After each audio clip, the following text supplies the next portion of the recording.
Tiffany, anytime you're ready. Ready. Good.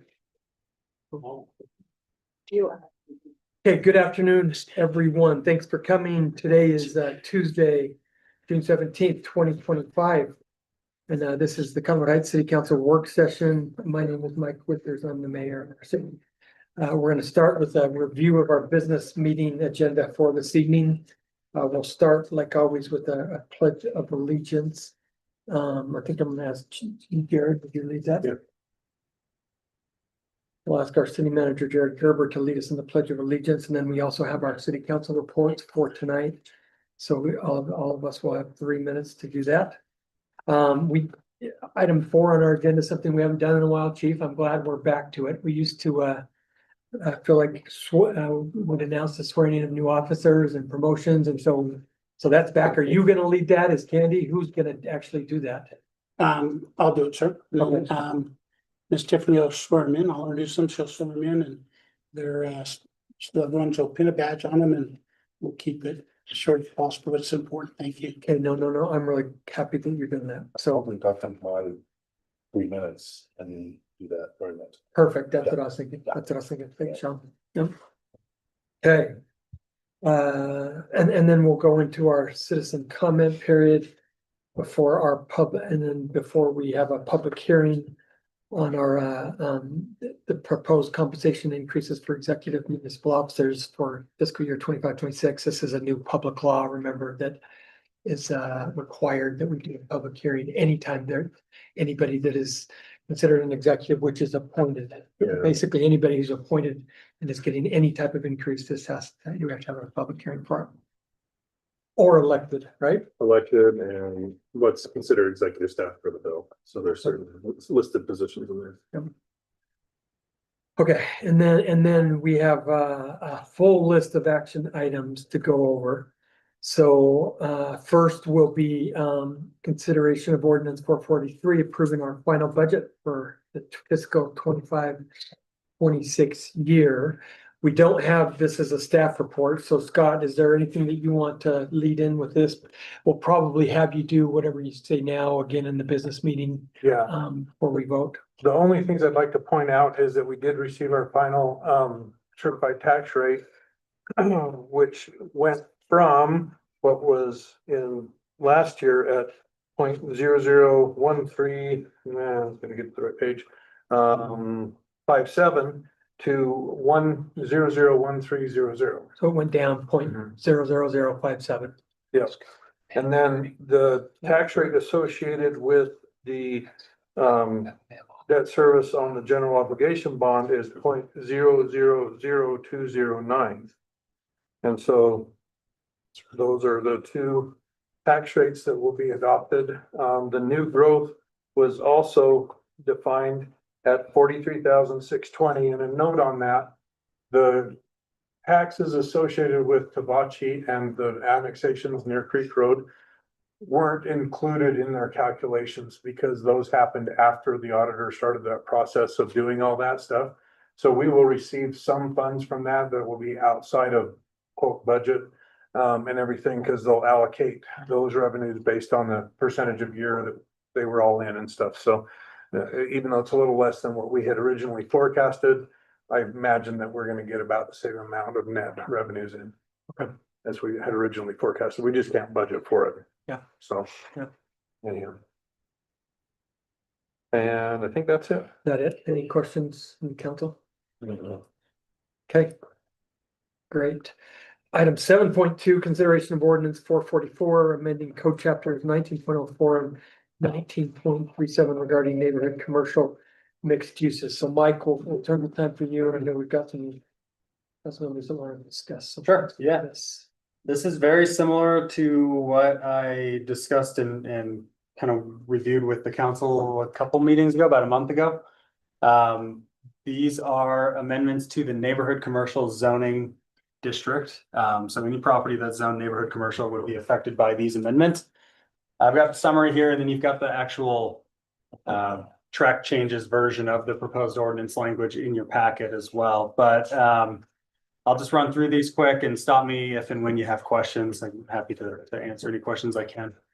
The purpose of the amendment originally, as you'll remember, there was a use allowed within the neighborhood commercial zone, live, work uses or spaces or something. That was not defined. There were no accompanying standards or regulations or real guidance for what that meant. So it led to some confusion in its application in a development project. That particular development project that used that, the staff was actually recommending approval of it, but the applicant opted to withdraw it, 3 meetings into that process. But after that, the council enacted a moratorium to give the city time to better define what the intent of that use was. As a result of that process, we've gone in and kind of consolidated a lot of the residential oriented uses within the neighborhood commercial zone. We've removed all of the uses listed on the screen here: bed and breakfast, home occupation, home preschool, PUD, residential facilities for elderly persons, and live work spaces, in favor of a revised use that allows a residential component within that zone called neighborhood mixed use. All of the other non-residential uses in neighborhood commercial are still there. So there's a bunch, you can do offices and studios and retail. Those uses are still allowed. They remain unchanged. We've just consolidated all the residential uses into, if someone wants to do a residential use within the neighborhood commercial zone, what we're proposing is the way to do that would be through this neighborhood mixed use, conditional use option. We have defined that as a single building containing more than one type of land use, at least one of which, and this is new from the Planning Commission, at least one of which may be residential, or a single development of more than one building and land use, one of which may be residential, where the different types of land uses are in close proximity, planned as a unified complementary whole, and functionally integrated to the use of shared vehicular and pedestrian access. So that's just a typical mixed use definition. We're just now saying, if you use this within the neighborhood commercial zone, one of those uses could be residential. So that is the avenue for proposing residential use within the neighborhood commercial zone. Can we go back to that language you just went through? Yeah. You said may and I see is. So yes, so we proposed it as is, and the Planning Commission said that should be may be. So the action item in your packet says may be. Okay, Yeah. so then the back of it. So this memo was written before the Planning Commission took action on it, and they wanted some additional flexibility, so it didn't. Be residential. Correct. You could mix 2 non-residential uses under neighborhood mixed use, and that would work as well, under the changes that they recommended. Okay. We have, in addition to defining it, proposed some draft standards specific to that neighborhood mixed use type. Again, this only applies to that one use type in the neighborhood commercial zone. This doesn't have impacts outside of that. But essentially all other neighborhood commercial development standards regarding building height, setbacks, lot coverage, landscaping, buffers, all of that continue to apply. So whether it's an office building or a retail building or a neighborhood mixed use development, the same lot and development standards would apply. The mix of uses shall be consistent with the permitted and conditional uses listed in the neighborhood commercial chapter. And then this is maybe the biggest change, the non-residential portion of a neighborhood mixed use project shall constitute a minimum of 25% of the total gross floor area of the entire unit or project square footage, and at least 50% of the unit or project frontage at ground level along a public right-of-way shall be dedicated to the non-residential portion of the project. Those 2 standards came about because of the intent paragraph in the neighborhood commercial zone. Really does read like it's geared towards having commercial opportunities within these neighborhood commercial areas. So that language tries to help ensure that the non-residential portion of a mixed-use project is oriented along the public rights of way and prominent along the street frontage of wherever this is applied. Were those percentages just hey, we want at least this is a good guess, or is This was some research of mixed use projects and what's viable, talking with planning commissioners, some of whom have development experience and knowledge of kind of development markets, trying to strike a balance and not be overly, not pick a number that's not attainable or wouldn't be supported by the market. So this is in the ballpark of kind of all of that research and recommendation. So for the municipalities that use neighborhood commercial within their zoning what kind of, how do they address it? Some of our neighbors, for instance, Holiday Midday. Everyone is different. I mean, Murray has like village mixed use and it's, it applies in certain areas like this. No one has a perfect analog to our neighborhood commercial use. There's small scale commercial zoning types all over the place in various cities that have, I mean, they're all over the board in terms of standards.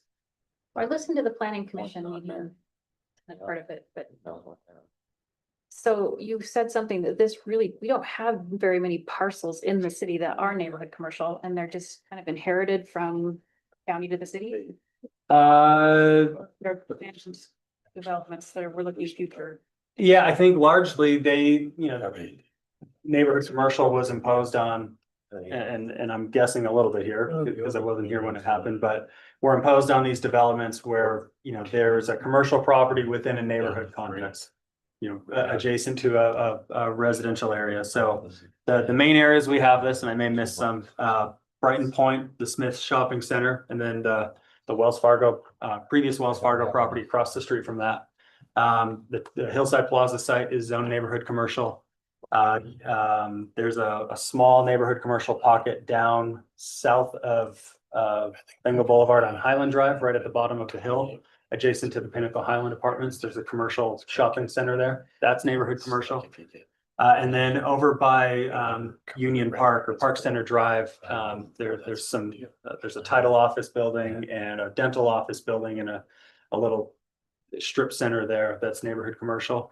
So those are kind of the areas you see that. They're not in our major, 1300 East and Highland Drive. Those are regional commercial, major commercial corridors. This is kind of that commercial that's on the periphery. If Hillside Plaza is neighborhood commercial, will this affect our development? No. It will not, because that will go through a site-specific zoning process on that.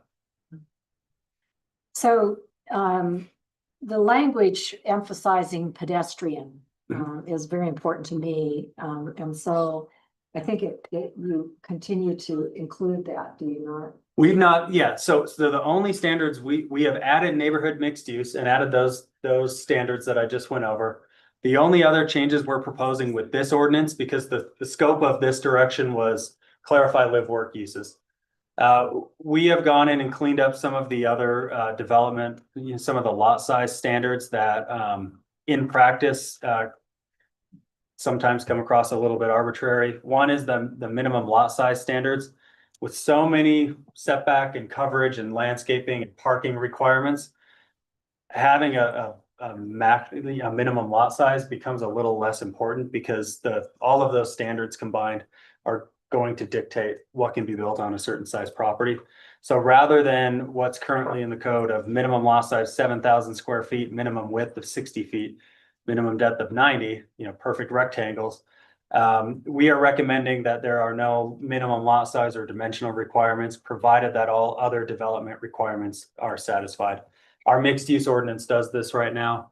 The reason we see benefit in this is a place like Brighton Point Shopping Center. A lot of those larger mixed use developments or even mixed commercial developments like to go in and add property lines through units and through the parking lots, and it's more for ownership and insurance and things like that than anything else. And sometimes they have to do that in a kind of a random arbitrary way to meet these lot standards. So we are proposing that instead we just let the setbacks and the lot development standards guide that lot size. The last thing, sorry, council member. Rather than say maximum building height of 2 stories or 35 feet, whichever is less, we are recommending a maximum height of 35 feet to just simplify that. Great. Okay. So I just, again, want to make it crystal, clear for me that neighborhood commercial, the paragraph that opens up describing neighborhood commercial remains intact. Correct. Okay, Yes. all right. And we have used that as a basis to kind of shape in a mixed use project where that commercial element is and focusing that along that primary right of way. So that whatever the commercial use there is, theoretically is more accessible to the public, in front of, kind of patronizing the area. And so will this language then be will we have a public hearing for residents to comment on So the this? planning commission does that formally and they did that in June. This language that we Correct. are reading What yes, has what is already the had a proposal? public hearing in front of the planning commission. Is that customary? It seems like before we, That's statutory. okay, thank you. I have a couple questions. Yes. Details. Please. A big broad question is, could the Bengal Smith strip mall be built today under these new revised policies? Oh, great question. I mean, I don't know what the setbacks of that building are, but retail commercial is an allowed use in the neighborhood commercial zone. So from a use standpoint, yes. Okay. Whether that today perfectly complies with all of our other requirements, I don't know. It could be non-conforming in some way, but in general, yes, something like that could be I would constructed imagine today. that back property line would have to. Yeah, you might have some buffering and, some differences there. So should we as a council be deliberating on whether, in essence, we want to see any additional strip malls? I mean, if as a council, we are trying to beautify Cottonwood Heights and make it more walkable, since the areas that are neighborhood commercial right now are already built out. You know, the one that, I forget what the name of it is, but the strip mall to the south of Bengal Boulevard on Highland Drive.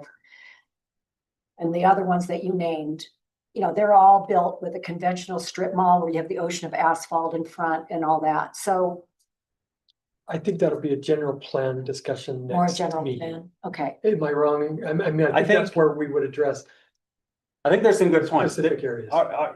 Is the neighborhood commercial zone perfect? No, there, in my opinion, there are no permitted uses in the NC zone right now, which is a little abnormal to not have any permitted uses. Everything runs through the conditional use process. The way some of the uses in our ordinance, this is every chapter, are listed is a little outdated, a little archaic. So yes, there are updates that could happen here. To me, that's a separate effort because this one is in direct response to clarifying the live work use.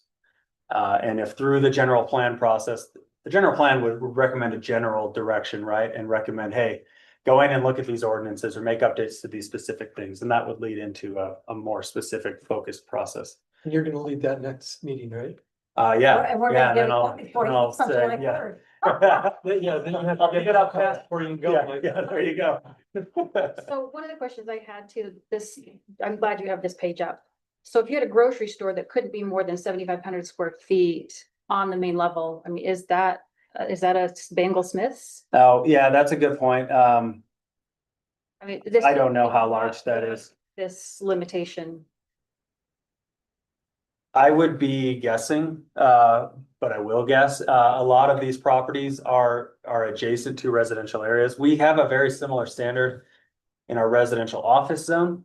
And I think the idea is to make sure that building sizes are generally not exactly the same, but comparable in scale to the residential areas that they abut.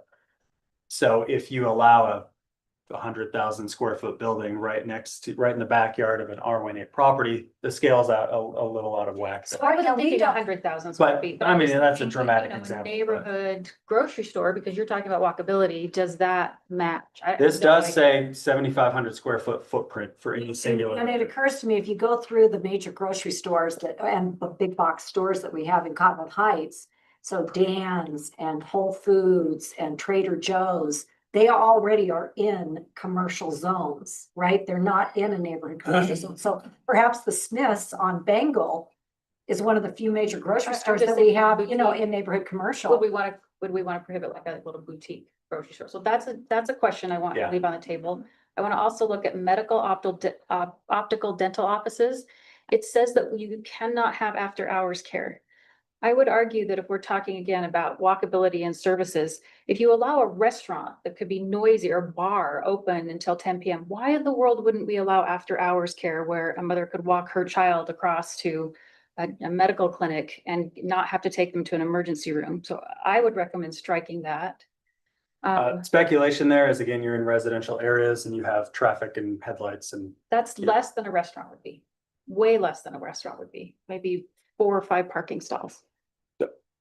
So I mean, Well, I'd like to I consider appreciate taking that that out. you're looking at trends. I mean, the trend is that people live a lifestyle where it's dual working families, our parents, I should say. So it's that is a consideration that we should make, that the lifestyles have changed over the last 50 years and,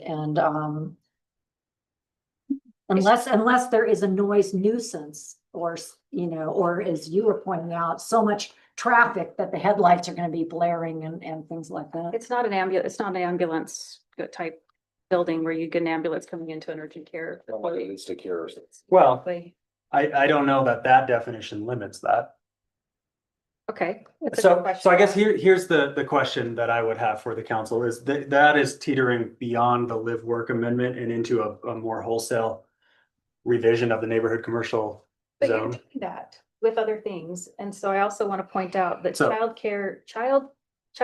daycare / preschool is a duplicate of 4 or 5 lines below child or adult daycare facilities. Mhm. So I think that needs to be cleaned up. And then there's also number 11, in the red line, retail commercial, and you go down to the next page. Number 18 is retail small commercial. So we have some duplicates that need to be cleaned up, and I'm wondering if I actually have the right amendment, because mine does not say maybe, mine says is residential. This is the CED packet. Shane's legislation will have the No, maybe.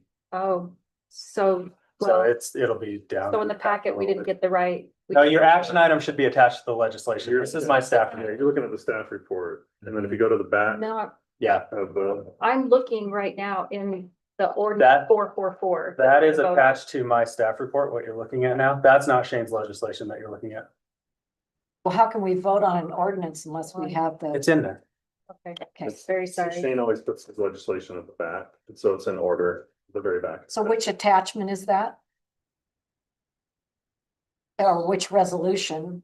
What number is it? Sorry, I just found the link ordinance 444 and it took me to this and. Okay. So I Yeah, apologize for that. No, that's okay. But overall, I would like to say that I'm not comfortable voting on this tonight because of the duplications and because of if we're cleaning this up, can we clean up a few other little things and instead of having to bring it back with the duplications and then considering after hours care, removing that. Absolutely. And then looking at That's, 7,500 square feet, does that really meet the small neighborhood grocer opportunity? So we can pass something with, Shane, I mean, if we make a motion to pass, to, you know, move to approve with the, cleanup of the duplicates or what language would we need? Other than that, or do you wanna, would you rather hold off, rather than make an adjustment to the motion is what I'm trying to say? Are you asking me? I don't know the proper procedure to. You can, follow. you can enact the ordinance with these changes and we would need to note them on the hard copy of the ordinance that's signed. If that's, or you can continue it until next meeting and we can change the exhibit. Just that if this is beyond the scope, like Mike mentioned, that we talked about, which is fine, we just wanted to make sure, that's why we haven't looked at any of that, because that wasn't in the moratorium scope. And I guess, It is true, but you've exceeded the moratorium scope already by doing some cleanup. yeah, I think cleaning up redundant use types is easy. I would suggest if you're going to go beyond that and modify Like the square footages and Okay. after hours and things like that, that probably needs some additional thought and analysis before we, When is the moratorium up? Do you remember? August or September. September. September. I don't know if it's quite that long. I'm okay either way. It was 180 days. Yeah. It was enacted Is it- on February 18th. August 18th. Okay, I see your point about if it's getting too big, like modifying the square footages. I think the redundant uses, that's easy. Redundancy. We're gonna strike Okay. those. If there's two of the same uses that. I It's not right. like to give up the appearance that we pay attention to detail and that I don't want a mess in our code, so. You say a motion to delete and pass or to clean up and send. Shane said we can do either. I'm okay to clean up and pass. And That- then that's to, what if we I'd want to look at this, So we'll push this one, well, I think we'll entertain a motion. I just don't want another development to come to us and we go, shoot, we should have looked at that before. I don't want to drop the ball. So there's the duplication between subparts 11 and 18. And on 13 and 16. 13 and 16. Says child daycare slash preschool. and So this- how do you want to change it then? How do I you, think I would just remove child or from 16. Then you've got 13 says child daycare slash preschool and 16 would be adult daycare. so just remove child or, and just, it would capitalize adult, okay? And what would the other change be? I think 11 should say just what it says in 18, which is retail slash small commercial. And so that you don't have both of those items. So It's just so strike strike 11. Strike 11. Oh, strike 11. yeah. Strike. Strike 11, leave 18. We have to renumber everything. Or We can do strike that. 18. Do you need to do that in Change the motion? 11 to retail slash. Yeah, we need to have what's ever being enacted on. It'll the be hard a copy motion in when the it's business meeting. Okay, so I need to be very clear in my motion then. What if you change 11 to retail Yeah. slash small commercial and eliminate 18? That sounds good. Okay, And you don't have to renumber. I will make the motion. Okay. And you'll all correct Start me if I studying now. don't make the appropriate motion. And I appreciate the team effort. to Make sure. it's- Okay, so it's just those two things. Like, I'm gonna mark up the hard copy between the meetings. Okay, great. Yes, And that's 444, did we say? yes. Let's pass that on. Thank you. Okay. Mike, anything else on that? No, thank you. Okay, thank you. Item 7.3, consideration of resolution 2025-40 approving reappointments to the Architectural Review Commission. And Mike, you wanted to address that real quick, I'm happy or to. you want? Yeah, Do that. that's, remind me who is up for renewal. I think it's Scott Peters and Sarah Kovac. I don't have it up. That's. Yeah. Yep. So, yeah, they're consistent members. Scott is the chair, who's very involved. ARC members are difficult to find because not only do they have to be city residents and willing to volunteer, they have to be practicing architecture, design, landscape, development professionals.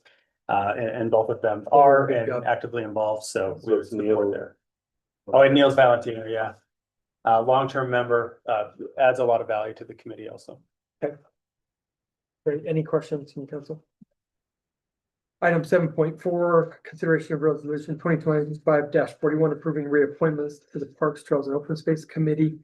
Mike, could you know? that? Yeah, same. One member has opted not to pursue renewal. That's Aaron Davis. So we will have one vacancy that we'll advertise and look to fill. All the rest express interest and willingness to continue serving. Okay, so this will approve everybody but the open spot. Yep. Okay. And then 7.5, consideration of resolution 2025-42 approving reappointments to the planning commission. Yes. Anybody, yeah, and then- Mike and Sean. So, okay.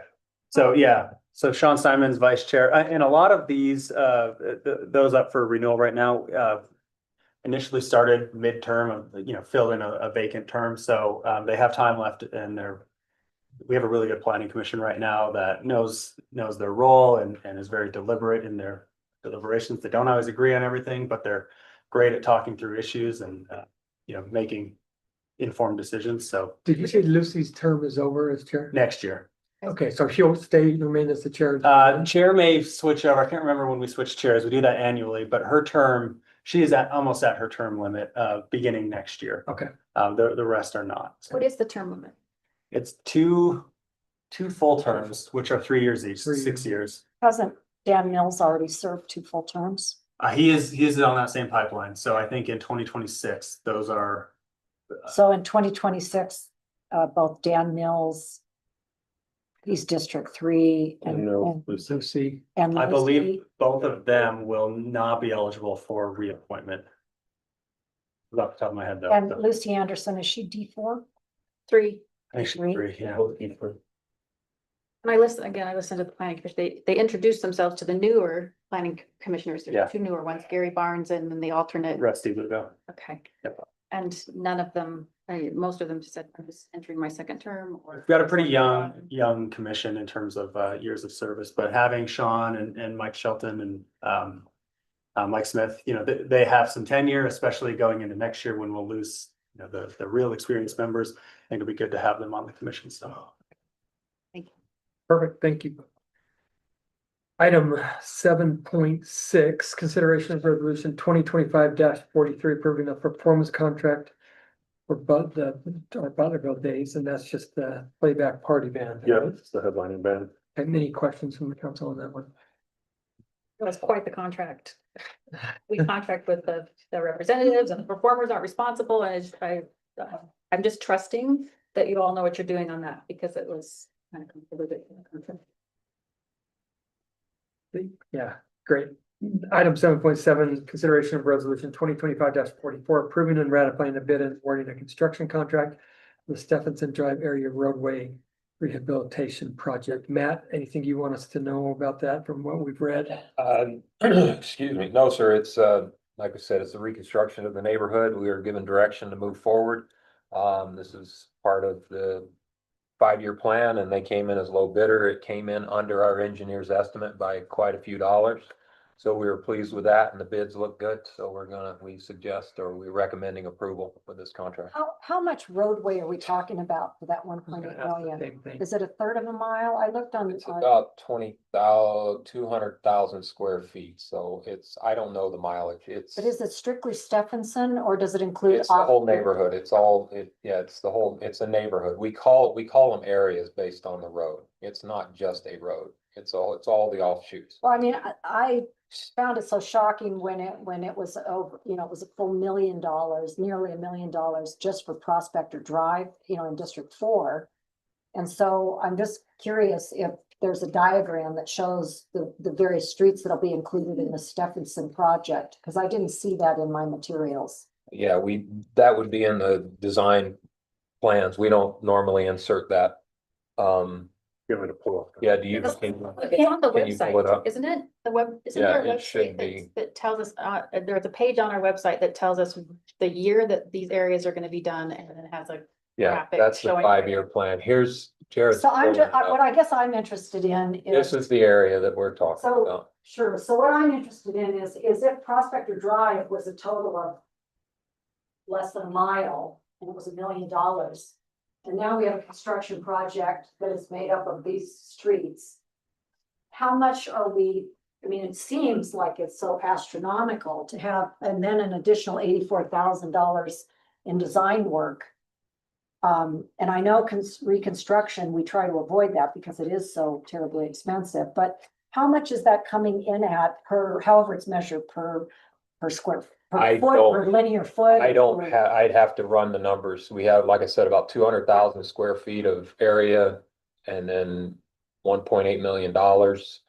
Anybody has Yeah, I think as a council, especially if we're gonna go into our general plan, we need to think about what's sustainable for a city with the kind of revenue that we have to work with. I know that Public Works has a plan. I just think that it's our fiscal responsibility to be able to analyze, wow, if it's become 3 times as expensive as it used to be to reconstruct streets, can we really afford the width and again, I don't think it's something to solve that's tabled today, but I think that kind of data is going to be very helpful when we go into a general plan, when we say, what's sustainable in our city? Can we really maintain the roads that we own? We have to. Well, we have to. And what does that mean to our citizens? We're not, is it that property taxes are going to go up by twice, or is it, TUFs coming into play? Matt, you said it came in significantly lower than expected. Do you remember Our engineer's estimate was about 400,000+ over this. Yeah, the engineer's estimate was about 2.3 and this came in at About $500,000 1.8, less. so about $500,000 less. Great. Yeah, and the bids were tight. Like we discussed, they left, I think the low bid left about 100 on the table, which shows a pretty good bid. I'm not questioning that you're doing your job and looking for the best bid, and I know things are very expensive, but I think that those kind of basic numbers are things that we need to look at as we understand, what percentage of our roads require this kind of major reconstruction. Is the eventuality that we reconstruct every local street in Cottonwood Heights over a 20-year period? These are the kind of questions I feel like I'm going to need to understand better as we go into a general plan.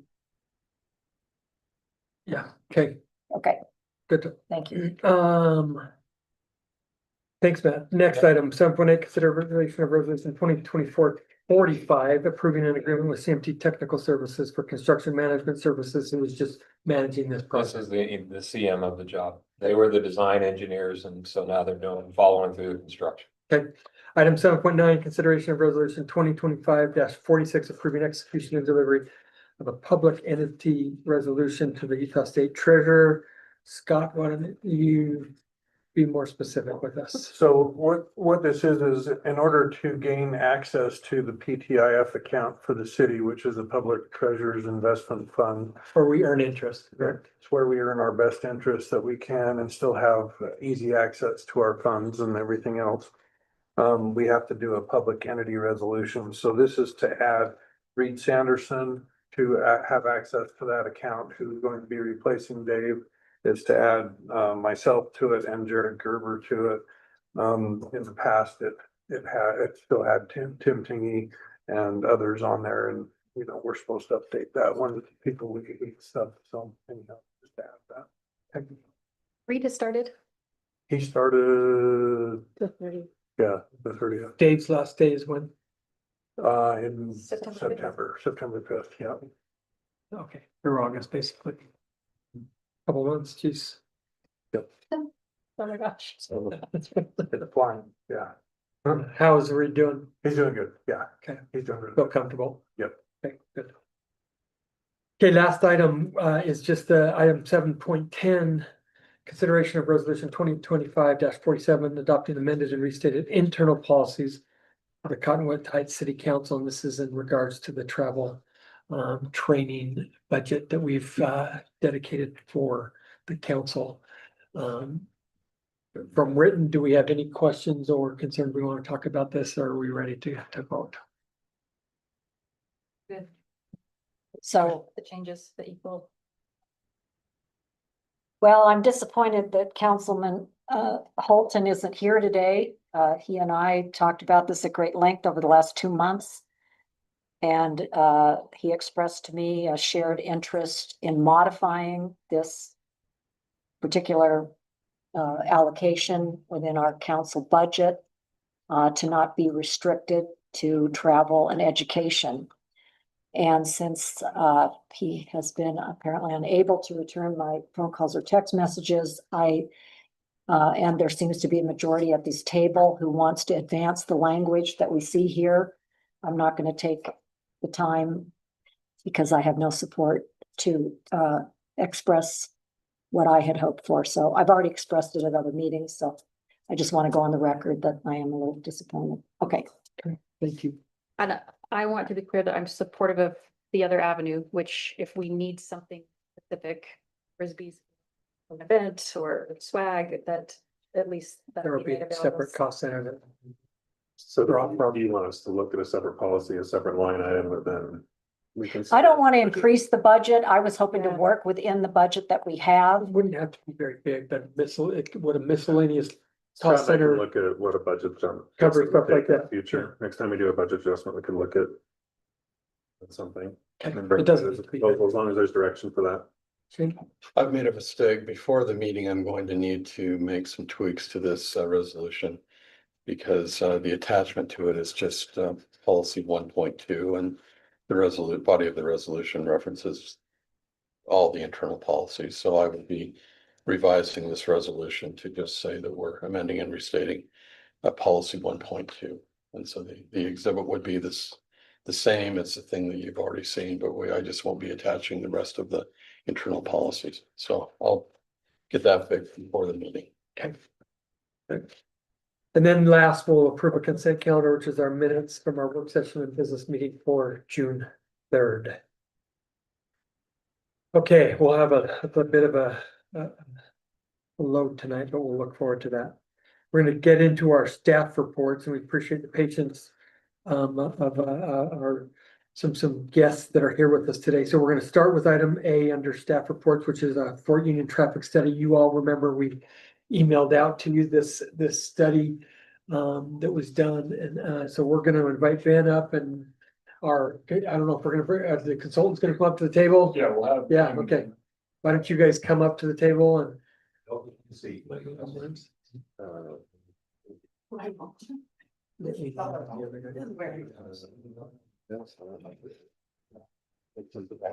Mayor, can I get, Yeah. can I get that poll for the Yes. very last one? Thank you. 47, right? So Amy, why don't you guys introduce yourself for the council, if you would do that? I'm Amy Coleman. I'm with Lochner. So I was one of the lead engineers on, the traffic study that we performed for your development on 23rd and Fort Union. Tell us about Lochner, just real quick, if you. Oh, so actually, I'm gonna let Brandon Okay. do that. I haven't been at Lochner as long, and Brandon gives such a good spiel. Okay, Yes, I'm Brandon Cloward. I'm a project manager and the project manager for the traffic study. I've been at Lochner for 7.5 years. And in the industry for 22 years. I have to do the math because I'm getting up there, but Lochner was founded in 1944 in Chicago. It started as a traffic firm, actually, and we've expanded into doing design, construction management. We are the firm, whether you hate it or love it, that designed the roundabout here on 2300 I East. don't know anybody that hates. Single Boulevard. So, I think that, that was a fun project, for us to work on with the city. And there was a lot of collaboration that, came about from working with the city, some great ideas that got implemented. And so, yeah, we were invited to, perform this traffic analysis that I've asked Amy to give us the rundown on as our technical expert. Right, Bennett, you want to say anything? Okay. Okay, well, we'll turn the time to Amy. You want, it sounds like you're gonna take the controls. Yeah, Okay. sounds like I'm gonna, share with you. So, yes, we can move forward. Okay, so, you are all familiar with the project on 23rd and, Fort Union Boulevard. So this is kind of the town center that you guys are looking to develop. So we were kind of brought on to look at the traffic impact. So primarily, how do we get people there, walking, biking, driving, all of the transportation elements that will serve your community center. We really wanted to focus on a lot of your guys' vision as we were informed about your project is to kind of create a vibrant, sustainable community hub that integrates walkable streets, multimodal transportation, green spaces, with your local retail as well as the residential component. So kind of a, and as we've had lots of discussions with your city personnel, just kind of a creating kind of a central focus for Cottonwood Heights is the intent of this. So as we kind of looked from a traffic standpoint, so our objective was to look at it from a traffic standpoint. So we wanted to look at the traffic flow. Can users get to your development? Can they get there effectively, efficiently? That was kind of our first objective. Our second objective was operations. How are they going to experience it? Are they going to have high delay, low delay? Are they going to have difficulty traversing the streets to get there? So kind of just overall, what's the traffic experience that, or like, I guess the vehicle experience, not necessarily. There is a lot of focus on bicycle, pedestrian. A lot of your design elements that went into this do include those facilities because that's a huge focus of this development. And so inside our report, there's a lot of, if you read the report, there's a lot of focus on the different traffic calming and pedestrian implementations that can occur with this development to kind of create that community focus that you guys are looking for. So mostly we wanted to look at, so while all of these things kind of pull in together, we do kind of have to look at the gist of it. Does it work? Can we make it work? And so the main thing we looked at was geometric changes. So that's your intersections, add lanes, take away lanes, change it from a signal to a roundabout. So when I refer to geometry, that's just any kind of difference in the structure of the road or the structure of the how you're controlling your intersections. We looked at safety. Some things were taken out or not taken out, but deemed as not a great idea because they would create safety impacts to a certain user group. So like, for instance, one of the things that we kind of eliminated was parking on Fort Union Boulevard. So we're parking on 2300 East is a fantastic idea. It creates accessibility to your development, but when you put it on Fort Union Boulevard, all of a sudden, due to the speed and the volumes on the road and the time it takes for a parking maneuver to occur, it can become a huge safety issue.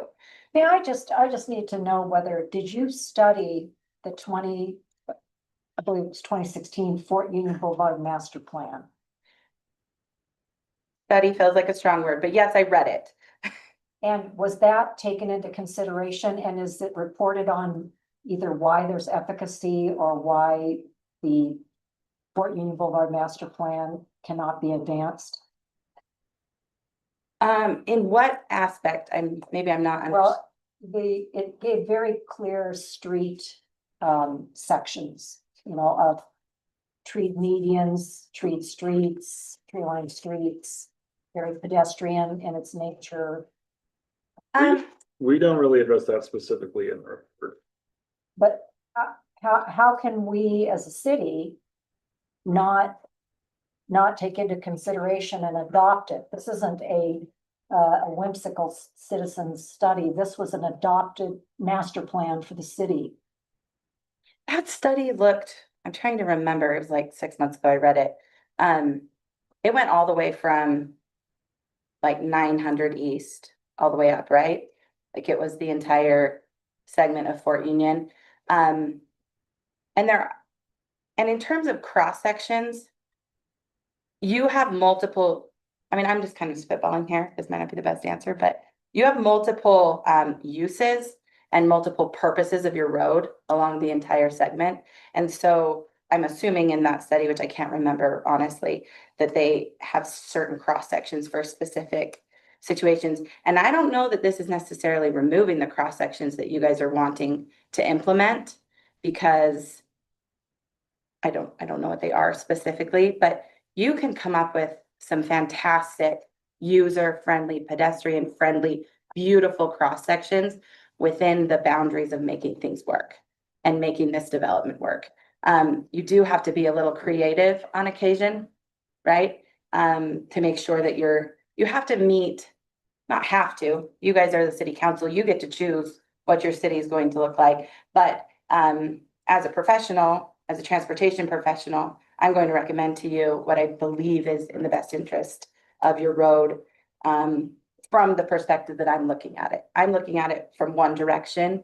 And so I'm going to help you understand that specific direction. But you do, we met with your developers for the site, and we directed them to a policy called Complete Streets. I don't know if you guys are familiar with the policy of Complete Streets, but essentially Complete Streets is, let's build cross sections that accommodate everybody.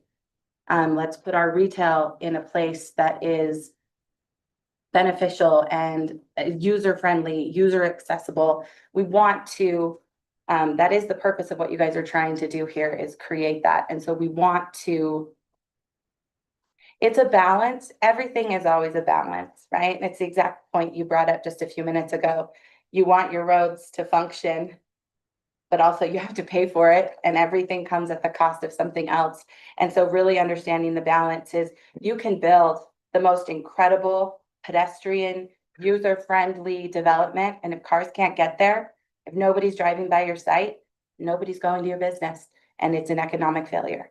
So it's about finding the balance between all of the things. And so our perspective is not, your developer will talk about the how to make it economically feasible. That's not my area of specialty. But my area of specialty is roads and how to get people there and how to create safe roads. So that's kind of what I will discuss with you today. But sorry, I read that because it was part of my background information when I started, but I don't honestly remember all the details of it. It's something we can look into as far as the discrepancies, if there are discrepancies and similar things. I've read it, and I don't think there's anything that we can't actually implement as we go along, to be honest with you. And we're not recommending specific cross sections. Yeah. So that is not a part of our scope. We're just Focused on number of lanes, number of lanes and Um, things like that. some traffic calming ideas that will still make the site function. Yeah. Right. Okay, so this was our study area. We looked at Fort Union Boulevard from Highland Drive to 2700 East. So we looked at the entire, because the primary load, like transportation loading, like where you're loading your vehicles is gonna be from Highland Drive, right? So that's where the majority of your load came from. So we wanted to see kind of a big thing that what we were considering is the potential for a lane reduction. So the potential from going from the 5-lane road down to a smaller road along Fort Union Boulevard.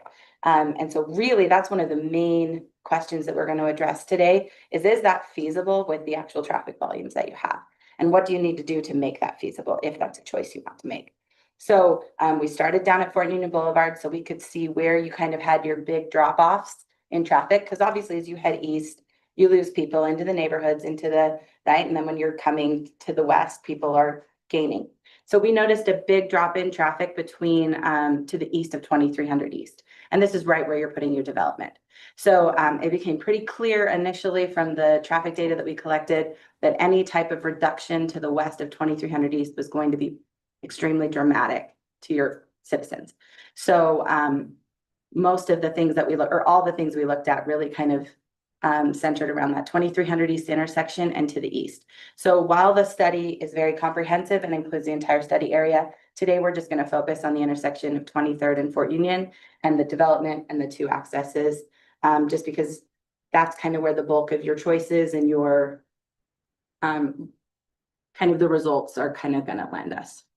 Okay, so looking at the town center, we used kind of the numbers that were given to us was 150,000 square feet of retail and 100 multifamily units.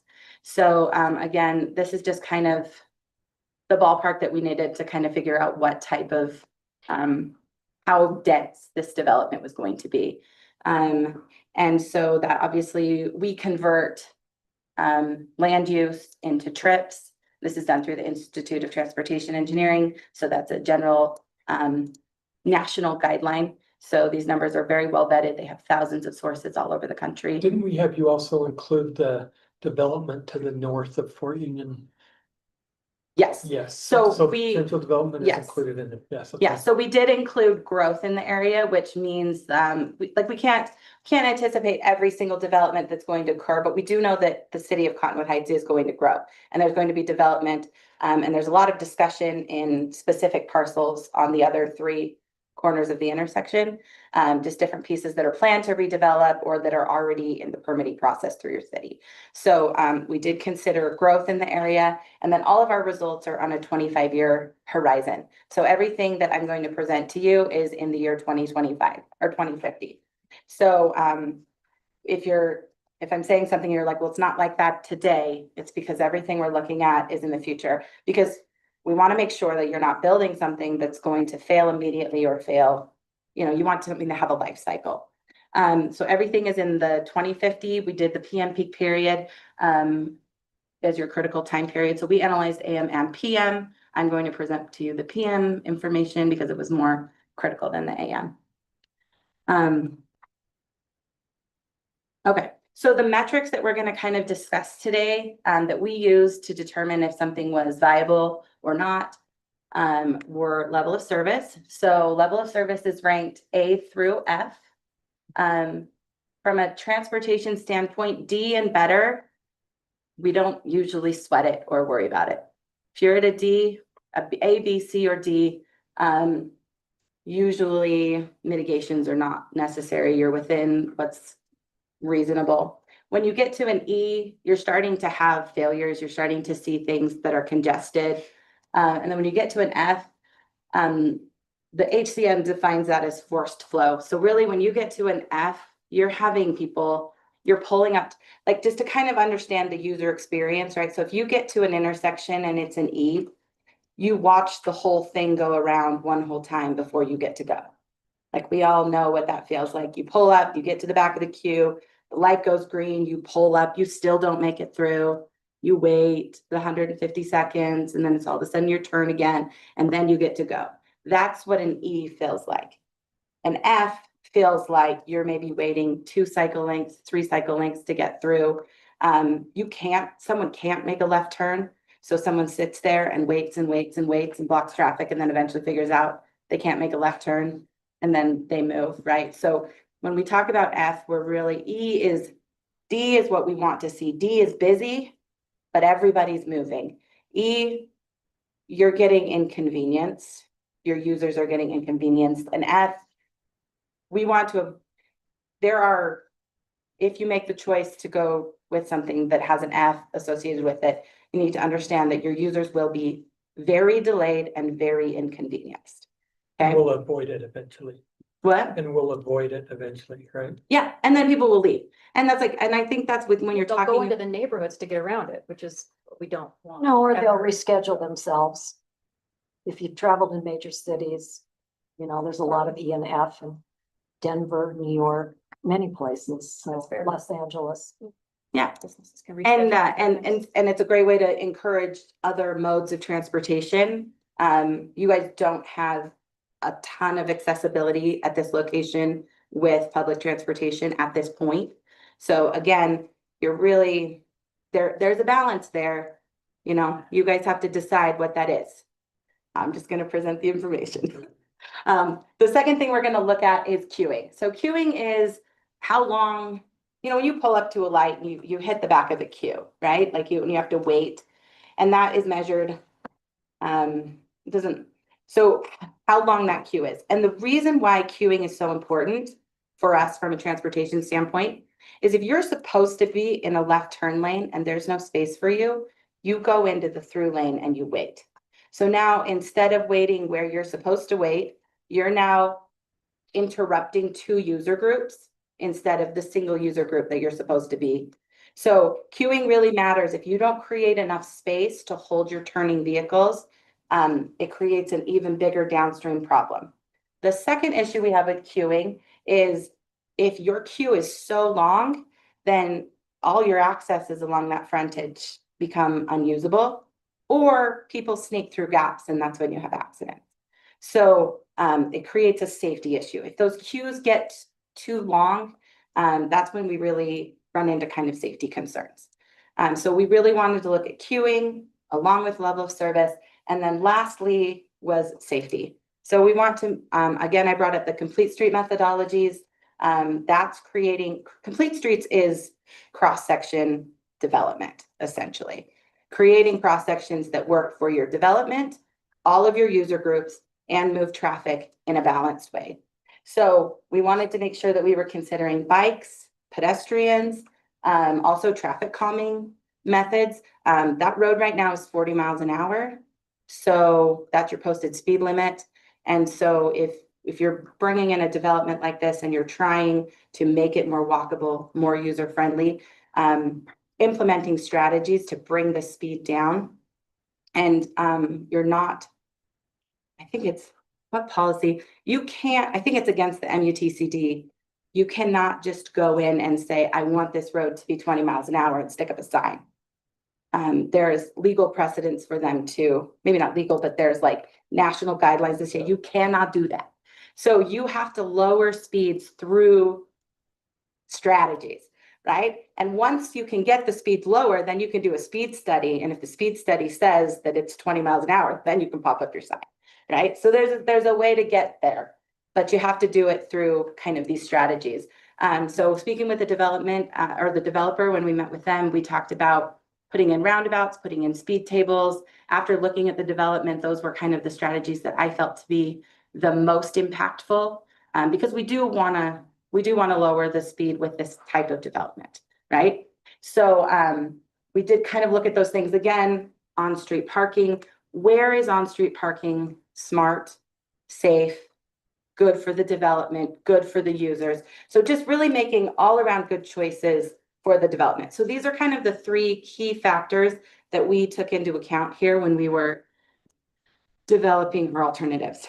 Okay, I am not going to go through all of this because it is very lengthy, but we came up with 6 alternatives that included a lot of different kind of geometric changes. So that they involved lane reductions, In your intersections, along Fort Union Boulevard, changing the control of your intersections, so going to roundabouts, versus signals. So we looked at, we even did a one-way circulation plan. That one was kind of fun.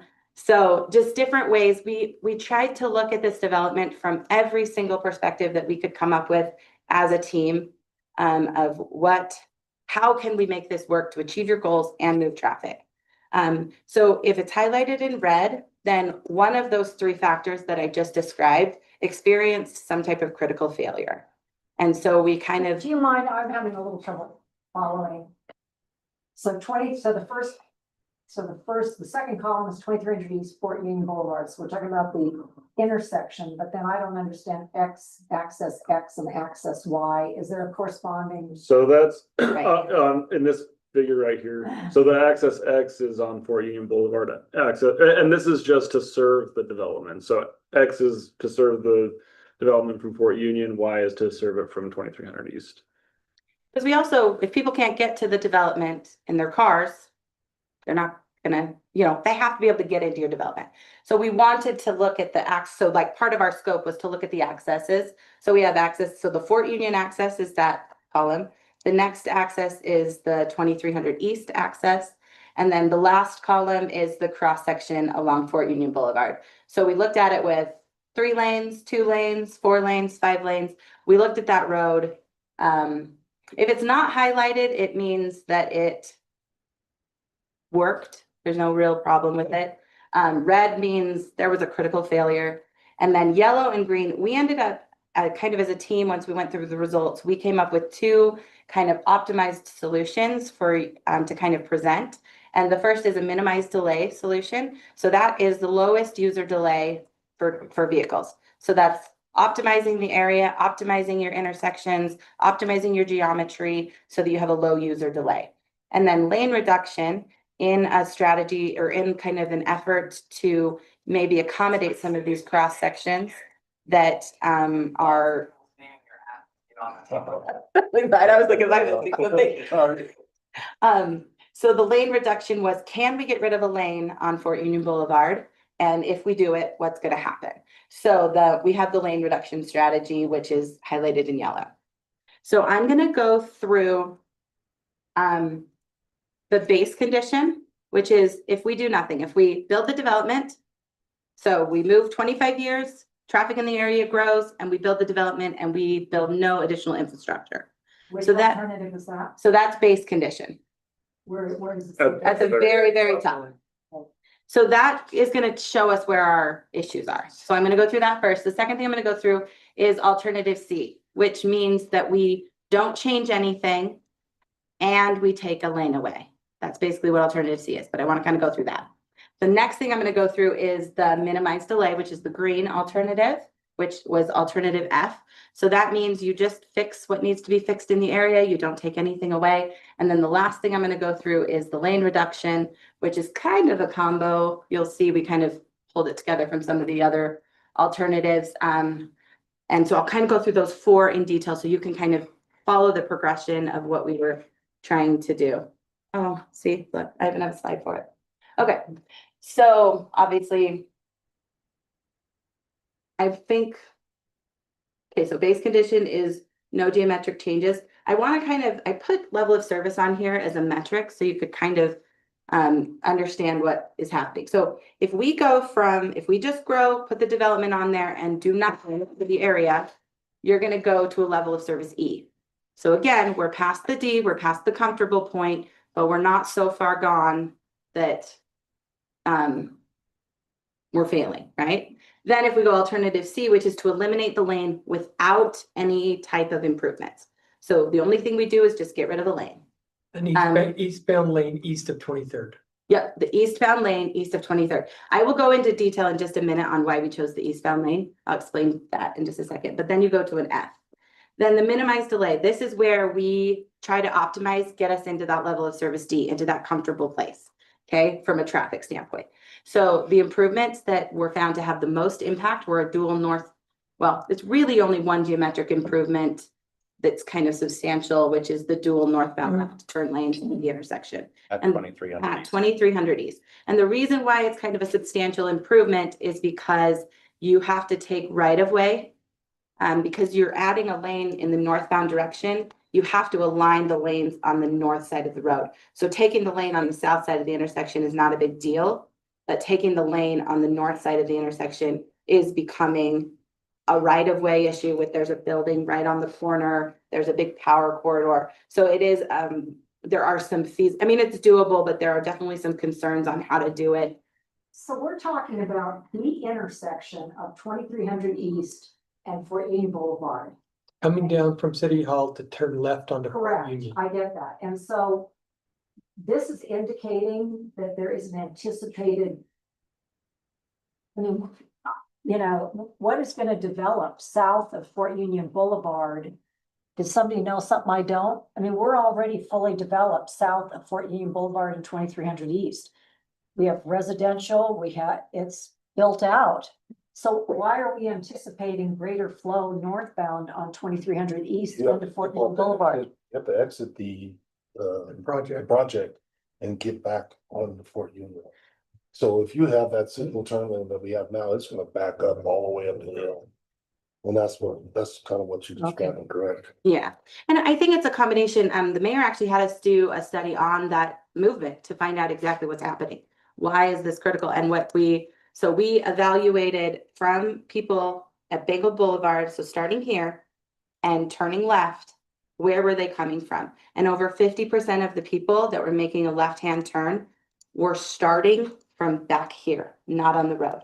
So you have 50% of the people using that movement are using it because they're using 2300 East as a route to get out of your city or through your city. So as traffic grows and as Highland Drive gets more and more congested, that movement is going to grow with it. You're going to notice that because 50% are people that live here, right? So that 50% is going to be stagnant and remain because it is built out. But that other 50% is going to grow. And then you add development traffic on top of it. And the main thing is we were looking at what is the highest benefit to the intersection overall. And so when we looked at our level of service, your westbound delay was very high and your northbound left delay was very high. So as an intersection, once you added everything on, those were the movements that had the highest delay. So you guys want to eliminate potentially a lane on Fort Union Boulevard. Your westbound is already kind of a critical movement. So that's not where we're going to want to pull capacity, right? And the northbound is a movement that is going to increase capacity. And the thing about that northbound left is when you look at a signal, like signals run on 8 phases. So your lefts go, your throughs go, your lefts go, and your throughs go. So every single cycle length, every single time it goes green, you have to divide it by 8. So if we can take that left turn, which is one of the 8, and if it's really, really long with a ton of cars, we have to give it a bigger piece of the pie. So what we were trying to do, and the reason why we settled in on this particular movement, is we could lower the piece of pie that one particular movement needed, and we could take that piece of the pie and give it to somebody else. Right? And so it was just the easiest, most convenient, the best way to share the pie. So what, was there a reason why a roundabout at this intersection was not considered in this analysis? It was considered, it was the very first thing they rejected. And Unfortunately, why? I asked them to consider it. Because I remember that the mayor, well, we both were pretty enthused, and of course, after I was super enthused, I read articles about how you actually probably don't want a roundabout right near a major, placemaking, and you're sort of like a town center. But nonetheless, so what was the primary reason why the roundabout was? So the roundabout Next. actually is not, from an operational standpoint, it can work. The main reasons why we did not move forward with it were the right-of-way requirements. Like if we're concerned about taking right-of-way for 2 northbound left lanes, you're going to take 4 times as much right-of-way for a roundabout. Simply because we're trying to steal 12 feet somewhere. A roundabout's going to steal corners on 4 intersections. So from a feasibility and a like right-of-way acquisition standpoint, the roundabout is going to be a substantial effort. And you're taking something that's theoretically working, which is signal, and then you're changing. So it's a much bigger effort, but it does, I mean, the results, I mean, it does work. But you're talking transmission lines and Well, buildings that you would the have. transmission line, but like we think of the 7-Eleven, that's a parking lot on that corner. And then there's a parking lot at what used to be a credit union. And then we're gonna redo the north, or excuse me, the south east corner, which will be the entrance to our town center. Which has So a it huge seems- grade. So so- it's not a right-of-way issue there, it's a grade issue there. So, Yeah, I'm just trying to regurgitate all this and think, because this is, yeah. okay. All but right. the report, I mean, just to be clear, it does work. Like, you're at I think it's I can't remember if it's a D or an E, but like, I didn't throw it out as like absolutely not, this is a terrible idea. I just don't, my professional opinion is it is not the best idea. There are better ideas. But if it is something you want to move forward with, the data and the analysis does support that it can function. Well, again, I keep alluding, and I think it's really important. I'm so glad that the mayor has prioritized the general plan update to occur this summer. And with the general plan update, we have a big decision ahead of us. Will we follow some of the things in adopted master plans, such as a Main Street area for Cottonwood Heights? And if we're not going, if we, there's a lot to scrutinize. I am not trying to oversimplify anything, but it is the data that we're discussing now deeply influences not just the town center, but how we are going to go on this summer to deliberate and form a vision for our city. Will we just not have a Main Street area because on the east side, there's a steep hill, there's the steep Butler Hill that precludes who wants to walk on that grade.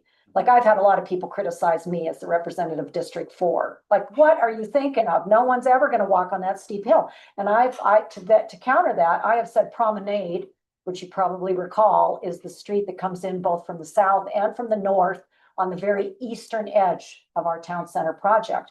So, and what does a promenade mean? Promenade is, walk with me on the promenade. I mean, the very word that street is named is arrive walking, a promenade, and ballet and everything else. So at any rate, but so as we think about all of this, and your study, as you said, is specialized not only, or it's focused on the town center and then westward to Highland Drive. And so if it turns out that over the next 30 years, we really don't see the viability of that becoming an area that is truly walkable, and as these strip malls are regentrified, and the hope was to bring form-based code, or I'm sure you looked at our form-based code overlay, to make it feel good. But so that's really on my mind as I listen to all this. I'm listening through the lens of, will this lend itself to be part of a Main Street area or not? A roundabout, like you said, probably wouldn't. Especially leading into our town center, I've come to the realization to exactly what you said, and when they're saying it's probably not the best thing for that Place. place. Yeah, because I have heard for pedestrians, it's a little less safe than where all the cars come to a full stop and everybody knows who's going through that intersection. You would get bigger bang for your buck doing like bulb outs where you bring the curb and gutter closer in at certain key points, like where pedestrians want to cross. Also doing what we call raised tabletops. Those slow traffic down as well. Landscape medians, you talked about landscape medians earlier, that Basically daylighting that intersection, right? Yeah. all of those things have a narrowing effect that psychologically on a driver makes them want to slow down. Yeah. Great. Thank you for letting me take a moment there. You're fine. Thank you. Yeah, so we did consider it, and it is you know, and you'll notice as we get into, I mean, roundabouts are a fantastic idea in an area where you're looking to traffic calm, where you're looking to create visibility. And so one of your accesses we've actually recommended a roundabout is pretty much the only viable option. So roundabouts being in this area, like I think you're on the right track, and the way you're thinking about it is exactly, it does create something. Roundabouts have the potential, and then you have the big center of them. It can be a beautification feature. So I think you're on the right track with the roundabouts. I just think that this intersection really is just too busy. Roundabouts, I don't know if you guys have like 7800 South in West Jordan. That's like their main corridor through their city, and they just roundabouted it up, and now they're ripping them out. And so if you have, when your volumes are at like, there's just a certain, when it's really, really busy, people get confused. And when there's 2 lanes in each direction and it's a high-speed road, and you know what I mean? Like, it's just, Well, it does, yeah, from everything I've said, it does come down to what do you value more? Do you value level of service more or safety? I mean, it is, you can't have it really both. You get level of service or you get safety, and sometimes you're able to mesh them. And so it is, from everything I can understand, a value question. What do we place the highest priority on? And that'll be something that the council majority will have to. and I do feel like in the recommendations that we are presenting, I do feel that we have given a due attention to safety. We have precluded things or excluded things simply because we didn't feel that it was the best safety concern. And we've also, but then I guess you're right, we have made the opposite concession is, you know what I mean? Like, look, trying to build a roundabout where you have to take a ton of right of way and have a ton of improvements. We've also made kind of fiscally responsible exclusions as well, because it is balanced. It's always balanced. So we keep going here. The 2 main improvements are the dual northbound lefts, and then your northbound left and southbound left turn pocket. Just improvements, which again, that's a striping issue on both counts. So that's not a huge improvement, but it is necessary based on the analysis. And then the last is the lane reduction. So the lane reduction, it takes all of the improvements. You'll see the improvements are the same.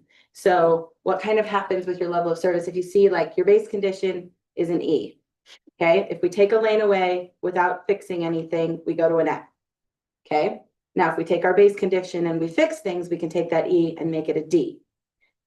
And then we can get back to kind of that level of service D. If we take a lane after we fix it, we go back to the E. So there's a trade-off. And again, it's what, so we're presenting both options. The Fs, we really didn't feel comfortable recommending them, but the Es, we wanted to make sure you guys had the information to see what kind of user experience do you want to have. So just and one, understand. my question for clarification, under lane reduction there at the bottom, where eliminates an eastbound through lane along Fort Union Boulevard east of 2300 East. So are you seeing that we would steer those coming in, whether they reside in the new town center or they're coming to visit and hopefully spend money there, that you would steer them to turn right or southbound on 2300 East and enter that way? Is that what you're thinking of? Would be a required right turn, and one would be through. And they would understand that they could enter in either going, continuing eastbound, they could enter, or turning right to enter. I'm just trying to understand. Into the vicinity, yes, there would be because they'd be able to enter on 23rd, they'd be able to enter further down on Fort Union. So both locations, there would have to be a ton of signage. It would be a change of behavior, knowing that the right hand. That right hand lane is going away. You Like can that turn right. roundabout on Pioneer Road, where you have to turn right in the one lane, and then there's another lane where you can roundabout. Yeah, so right now, so with the way this, the way that one would look is if you're heading east on Fort Union Boulevard, if you're in the left through lane, you have the potential to go through the signal, and then you could go into a roundabout and enter the development or continue east.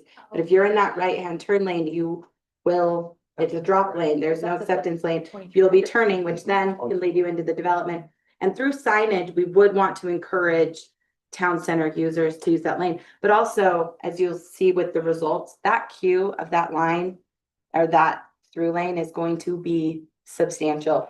And if you're at the back of it and you see a sign that says town center, turn right, you're gonna get in the right turn lane and turn right instead of waiting and Well, waiting this and does waiting. have a benefit to the fact that one of our elementary schools is located at the top of Butler Hill, just east of this town center. And parents who live around there, especially on the north side, and their kids have to get across Fort Union Boulevard to get to elementary school. Granted, that's in the morning, and we've already found, I understand that the heavier traffic is in the evening. But nonetheless, I think that those that are thinking about safety for our children, that could be a real positive to know that it's, because with the one lane, that'll help to tamp the speeds down. And in the study, I didn't cover it in the PowerPoint here, but in the study, when you get east of your access to your site, reducing to a single lane in both directions is viable. And you have 5 lanes all the way for quite a ways. You have the width. And so you can use that space to create the cross sections that you're looking for. You can put pedestrian refuges in the middle of your road because you have the asphalt and you don't need the road. What we're talking about is if we look at our. But it also comes with a trade-off, like you pointed out. Throughput for cars versus slowing them down where then they may not want to come shop at the town center. That It's is too something that- congested? Yes, because it's too congested, and that's why D is good for minimized delay, but E is getting into that critical flow where you're approaching failure of your transportation facility. Yeah, I'll go through. I want us to have kind of a good. Oh my God, Gotta yes. stop. I do. I'm so sorry. I have to leave. So I was trying to get through this, but okay, I'm gonna go quick here. So we've kind of already discussed all of these things kind of as we've been having a discussion. So level of service E. So if you don't do anything, if you build your development and you do nothing, you're at level of service E. So we understand what that means, okay? We kind of went through the discussion of why we chose to eliminating 2 lanes. It goes into critical failure so fast that we kind of eliminated it pretty quickly. So eliminating the eastbound direction was the most logical choice because you're bleeding traffic as you head east, you're gaining traffic as you head west, right? That's what the traffic data shows. You've all probably driven this road and that's pretty a logical assumption. So eliminating the eastbound lane was if you're going to eliminate one, that was the best way to do it. If we move to alternative C, so this basically is just saying, if you don't do anything and you get rid of a lane, it's really going to hurt from a traffic standpoint. You will have cars just parking instead of driving. People will sit for 4 or 5 cycles before they're going to go through your signal. That decreases the site accessibility. That decreases the pass-by traffic. People aren't going to pass by because they're going to see the queue at Fort Union because it's going to back. To Whitmore. Yeah, it backs way through Whitmore. So people are going to see that queue. People are going to divert and not even pass by your. So I mean, if these are the choices you make, I just really want you to understand what that's really going to look like. Then if we move to the minimized delay. So this is the one that this gets us to a D. So again, it's those dual northbound lefts. That was the single improvement that caused the greatest impact. It gets you to that level of service D. We evaluated both accesses to the site. So one on Fort Union and one on 23rd. We analyzed them both as roundabouts and we analyzed them both as 2-way stop controlled intersections. The traffic volumes up on Fort Union Boulevard, especially the northbound left. So people trying to get out of the development, the capacity for them to leave your development will be almost nothing if you don't give them an opportunity to do it. So that's why putting a 2-way stop controlled, it's basically going to be a right out. If you don't put in a roundabout, that's a right out. You could just functionally, it's just not gonna work. There's too many cars, there will be no gaps. So they will not be able to make the movement. So operationally, you do need some kind of advanced control up on Fort Union Boulevard. Down on 2300 East, you have a lot of flexibility because of the direction of the traffic and the direction of the turning movements and just the lower volumes. You can put a two-way stop control or a roundabout. So that's kind of how that played out. I mean, Before you go, I just want to point this out to my council colleagues. Wouldn't it be amazing if we could do kind of like Park City has done, some kind of an either underground with a couple stacks of parking like here, where people wouldn't have to get into the congestion of that. They could leave their vehicle, come across into our beautiful entrance to our town center, as opposed to all the parking being in the rear section. I mean, not that we own that property now, but if we look at some phased in plan over the next, 25 years, that would be so, if we find that we can get that level of interest in our town center. okay, if we move to the next one, which is the lane reduction. Oh. So this includes, okay, this includes the same improvements to the dual northbound lefts. So we're increasing capacity at the intersection. So we're taking the intersection, we're adding capacity in one way with the dual northbound lefts, and now we're going to take away capacity by removing the second eastbound through. So again, this gets us to the level of service E. So this is a higher level of congestion. By 2050. By 2050, yes. So you're going to level of service E. We could realistically be at D till 2040, you never know, right? You never know. It Be depends for- on how fast growth happens. It depends on, I mean, we straight line growth things because we don't know what development's going to go in 5 years or 10 years. So we just, we know planning data, like what's anticipated, and we just kind of straight line it based on planning data. So I did do a travel time analysis along Fort Union Boulevard just so we could kind of understand what the timing impacts would be. So if you leave Highland Drive and you're headed east right now, or in 2050, not right now, but if we just make the improvements, if we go with the minimized delay option, and you leave Highland Drive, it's going to take you 3.7 minutes to reach 2700 East. So I don't know what it is today, but I guess it's probably like a couple minutes. It's not 3.7, right? So we're already more, so it's going to be 3.7 minutes to traverse that distance. If you remove that lane, it's going to go to 5 minutes. So you're adding almost a minute and a half of delay to traverse that same distance by reducing that lane. And the reason why that delay is going to go up so much is because that eastbound, we have 2 through lanes. We still have the same number of cars that are hitting that intersection, but we're forcing 80% of them. Like we'll be able to divert a certain amount into the right turn lane. But 80% of them are now going to be going through that one lane. And there's not enough capacity in that lane to accommodate that level of traffic. So what is going to happen is you're going to have substantial queues and substantial delays. So that eastbound through movement will become very congested. The model shows that it backs up, I think, 750 feet, which Whitmore Way is 600 feet away.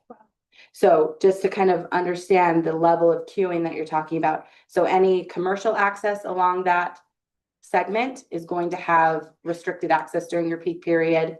And your travel time, just people are going to sit there for 2-3 cycles before they One of get the things that I don't see how your company would have been able to take this into consideration. But, people like water will flow where it makes sense. And one of the things that I see, and I was hoping would be studied on this, is that 3000 East in Cottonwood Heights drops you right down onto the I-215 like that.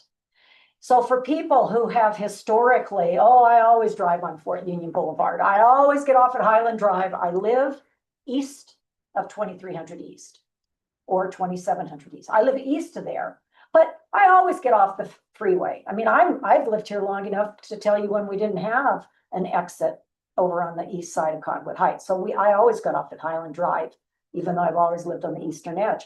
My point is, that there is a chance for people to be able to reroute themselves. Oh, I live to the east, but I'm not gonna get off at Highland Drive during rush hour. I'm gonna come up 3,000 east, that steep hill, get onto Fort Union Boulevard and get to my neighborhood, avoiding the town center, because I'm not shopping there tonight. That is going to happen, especially with the way that GPS navigates people, right? Like GPS is going to, So I'm just saying, Direct you. there is an alternative to coming eastbound during the evening peak. There are alternatives, and I like Council Member Highland. I am not, I definitely don't want to promote people, you know, going through our neighborhoods. You know, our local streets. But there's also ways you can cool their jets on that sort of behavior through bulb outs, daylighting, a number of things. But again, I just would emphasize that 3,000 East isn't that far away, that people who are trying to travel in a thoroughfare can stay on I-215 and get off at 3,000 East and get into our neighborhoods that are to the east. I know you're running out of time, sorry. Yeah. no, I think what you're saying is exactly right. Like, and I think that's the thing that I think that's kind of the point that I really want to make is I don't necessarily think that this is a bad idea or a dead in the water idea. It's not. It has consequences. And I just want you to understand the consequences. And then you guys, as the city officials, can decide what you think is best for your city and for the vision that you have and what you're trying to do. What I don't want to have happen is you get rid of the lane. In 5 years, it's backed through Whitmore. And then everyone's like, well, how did this happen? And it's like, well, because we, you know, these are the things that I foresee occurring if you make this choice. And I just want you to be aware that your eastbound travel time through your city is going to be impacted by this decision. Well, and maybe it's taking out the northerly lane that's going westbound through by our town center is something, I don't know if you looked into that, but if it is only for the morning, you know, that the rush hour is moving west, or excuse me, eastward. It's eastbound, as you've already said, from Highland Drive. Then the section of Fort Union Boulevard from say 2,700 east to 2,300 east going westbound is lighter in the evening.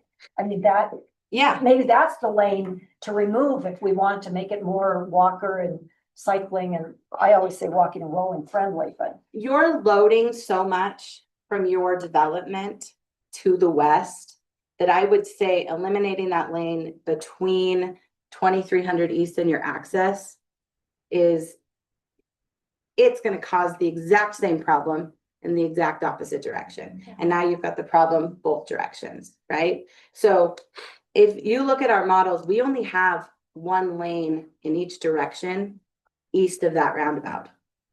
And everything works fantastically. So east of that roundabout, you can do, from an operational standpoint, you can do what you want to do.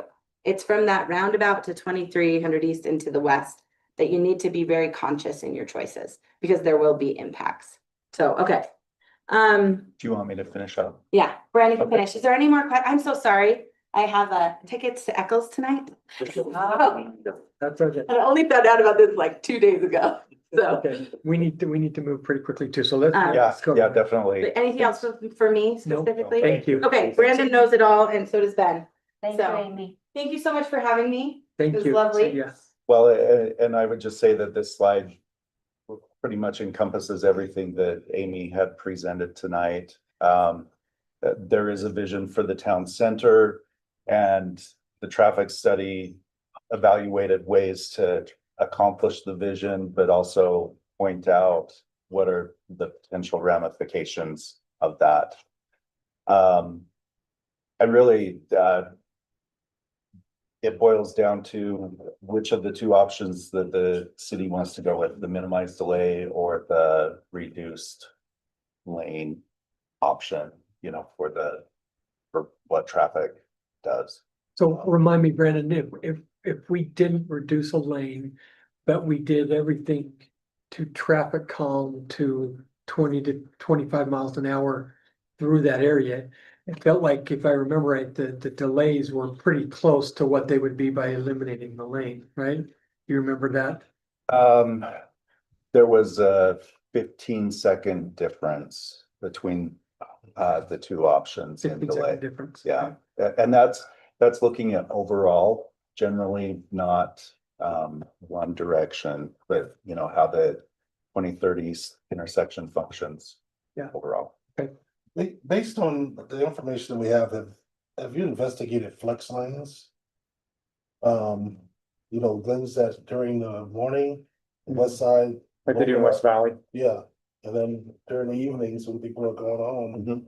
the flex goes the opposite direction. Sure, we did not look at flex lanes. That's why I'm here. Implementing flex lanes. Never figure out how to, which time, what's happening. Yeah, I was actually working at UDOT when those flex lanes were designed Mhm. and was part of that team. I'm also a resident of Taylorsville, and Oh, okay, so I you- drive those, yeah. I do too. It is an interesting consideration. The main thing there is that your primary volume is in the westbound direction Yeah. between 12 and 6 in the afternoon, and so that is probably Eastbound. westbound. Westbound. Westbound Yeah. is your heavier volume. Only in the morning. Why would it be heavy? Why would it be heavy in the afternoon? If people are Eastbound, I getting think, off because of they're going Highland from Highland Drive, going- they're going eastbound. Yeah. The people that get off the freeway who are commuters and come down 2300 east. There's I- still a lot of shopping and trips that they're making during that time period. But. So you have a westbound to the point. Trader Joe's Westbound, commercial yes, district, is westbound. that what you're talking about? So Uh-huh. people driving westbound to get to our northwestern commercial center. You want to go to the next slide? I think this is. Did we eliminate the I think traffic? so. calming one? Okay. So, just the other thing, there are other ways, like if you kept 5 lanes, there's ways to slow down traffic and still accomplish the goals of making it a walkable, user-friendly community for everyone. And that was the slide that we eliminated. Any other questions? I don't think so. We appreciate all the information. I know, we probably still do have more questions and discussions to go, but we're a little bit out of time too, so we'll probably, but thank you, Brandon. Welcome. and, Yeah, thank you. Appreciate Appreciate your your time. expertise and the report. Service. Thank you. I needed that explanation. Thank you. Tried to dive into the report and that really did help. Okay, we're gonna move on. Item B under staff reports is titled Canyon School District Study Discussion. And the reason we wanted to list this, so Jared and I, was anybody else? Just you and I. You and I met with the Canyon School District. We met with Amber and Katie and Leon Wilcox, who is the what's his title? Leon's. I can't remember. It's administrator, It's like a finance guy. Finance Director for Canyon School District. One of the things that they did is you all had heard that they were looking at possibility of closing school. Okay, so they came up with a list of maybe 12 to 14 schools that they wanted to look at. And they looked at current enrollment and projected enrollment. There were 2 schools within our Cottonwood Heights that fell into that 12. Doesn't mean that they promised actually they would never close 2, but they in one city, but because there's a list of towns, they're gonna close it 2 or 3 total. But these are the numbers of current enrollment. You can see at the top is Bella Vista, and you can see the numbers, how much lower they are than every other school that's on this list anyway. The projected enrollment for next year goes down a little bit, although it does jump back up in a little bit, but you can also see some of the projected enrollment that are dropping quite dramatically as well from other schools. Oakdale is on the list, Ridgecrest, where's Ridgecrest? They excluded Ridgecrest. Yeah, I'd love to give some background, but I'll wait until Okay, there's time. well, anyway, so, you can see the Oakdale numbers are about 120-ish higher than what the Bella Vista numbers are. Go ahead, Matt, why don't you keep it out of it back on you wanted to do? Yeah, so Ridgecrest Elementary School, home of the Tiger, great school. Happens to also be where my kiddos go. And I appreciate the district. They've been great throughout this whole process, just being super transparent about all this. So had a discussion with them about Ridgecrest and how is this going to be impacted? Because, you know, they informed me that there could be an impact to Ridgecrest, but it's not on the list. So as I did a little bit of digging, they kind of walked me through how this would work. So Bella Vista is so low on the list for enrollment. And so they know that they've got to do something. And they're most likely going to have to combine that with another school. The problem is Butler Elementary School is packed. It's full. They can't take the kids from Bella Vista and send them there. So the next school then would be Ridgecrest. The problem is they also have a score system. I can't remember exactly what it's called, but basically it's what condition is the school in. And Bella Vista happens to have the lowest enrollment, but Ridgecrest has the worst conditions, meaning it's the oldest, it's not in great condition, it needs to be rebuilt. And because you then have to merge those schools, you're now having to have the discussion about where do we now build the school? Do you build it at Bella Vista? Do you build it at Ridgecrest? I, not shockingly, am an advocate for building it at Ridgecrest. Now, if you've been to that elementary school, there's a big hill on the back side there. It's not super conducive for a playground. And so I actually went and talked to Ben up at the rec center district and said, hey, in order to save this for the community, we may need to do, or at least have a discussion about a potential land swap of having the school be along the road and then putting the park up above. They already share access right now. Couple reasons for that. If you were to get rid of Ridgecrest, there wouldn't be a single elementary school west of Highland Drive in the entire city because they got rid of Mount View. So there wouldn't be anything. You would be asking every single parent and kid to be traveling across Highland Drive east every single morning, which, as we all know, we've had discussions about traffic issues that we're dealing with existing pressures. You add that additional pressure of hundreds of kids and cars and whatever heading east. The other issue is Ridgecrest is also very much in a community. It's not on a main thoroughfare like Fort Union Boulevard. We know that there are some difficulties there that we've had to deal with. And so keeping a school, I think, in a neighborhood for safety, for that walkability, for having people have a magnet to go to school west of Highland Drive instead of adding to that congestion are all things that I talked to the district about. And they said, okay, those are some actually pretty compelling reasons. But that's just, if anyone asks, that's the kind of cause and effect of one school needing to close. Where do we send them? What's the condition? That school's full. Send them. Does that make sense? So Yeah. they're all tied into one another. We've had this discussion when I sat on the State Board of Education about these elementary schools in Cottonwood Heights. Okay. So this is recycling the same conversations before. I think it's gonna take some really strategic and concerted efforts to determine where it'll be. And then also what happens to the property wherever we. So I was gonna That's right. mention this, John. So actually myself and others have had conversations with Canyons that if a school like Bella Vista was closed, that is a community asset that would need to stay with the city, whether. First right of refusal. Yes, 100%, without cost. Exactly. We already paid for it through our tax Exactly. dollars. So, and they were very amenable to that discussion. So that would be something that I think would be as important as anything that if a school closes, that property becomes community asset owned by the city. And I do. So Sorry, Sean, go ahead. No, and I was gonna say, this was one of the things I brought up at that time. I said, well, having the city have first right of refusal is excellent. Not knowing that we were gonna do this town center project, but a park, just basically kitty corner next to the library.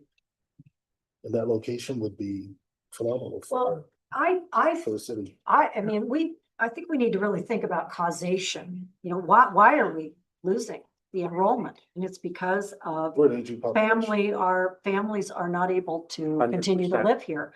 So I would like to see the council seriously consider if we are able to come into any windfall, so to speak, or ability to figure out how to do it financially, to come up with ways to create attainable housing.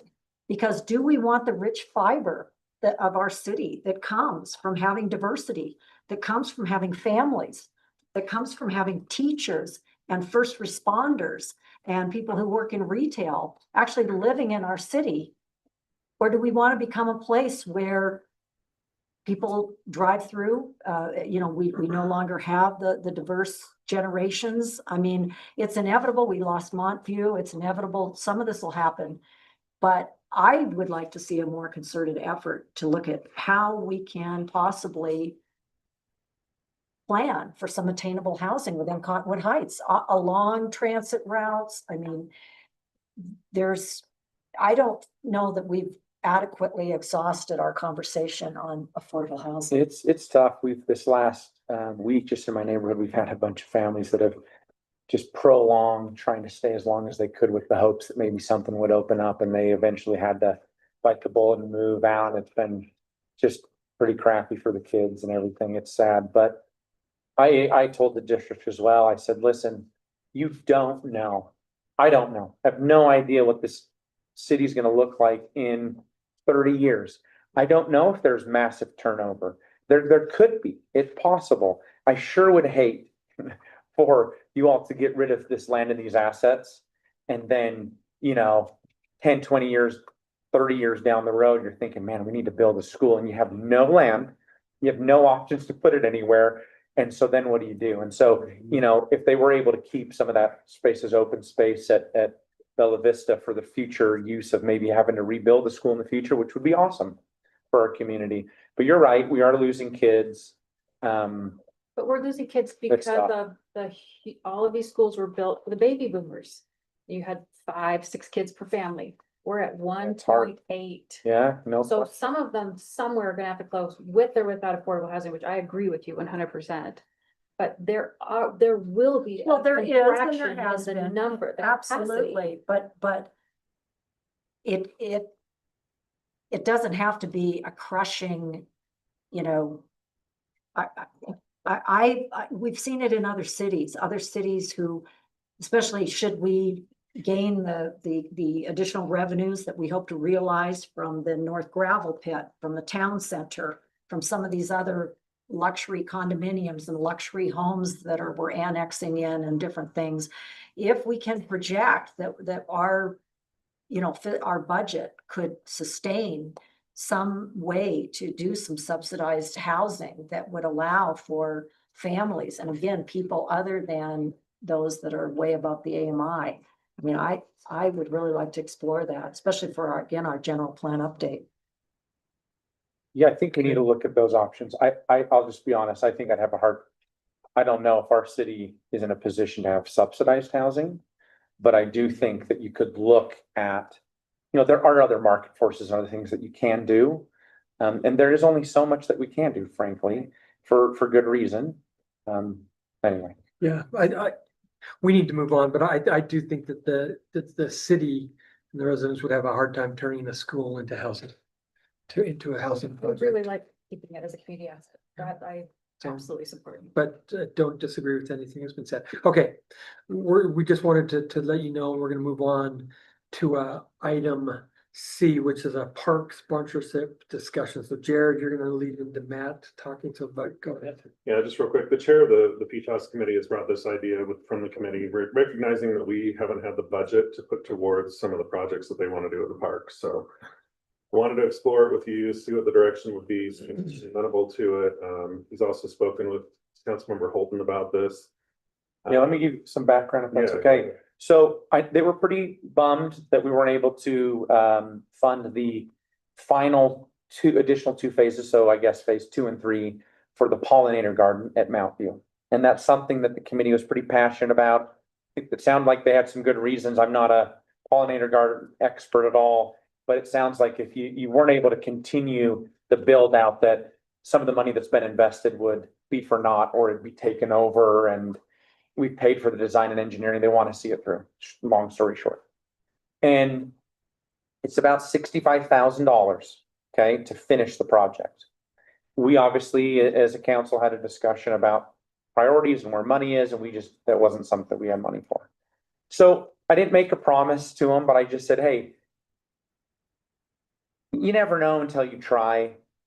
I'd be more than happy to go out and talk to various businesses, the Targets, the Trader Joe's, Whole Foods, owned by Amazon, the Fresh Markets, which is Associated Foods, and others, just to say, hey, we've got this community asset, this community need. I think it would fit the branding of certain companies more than others.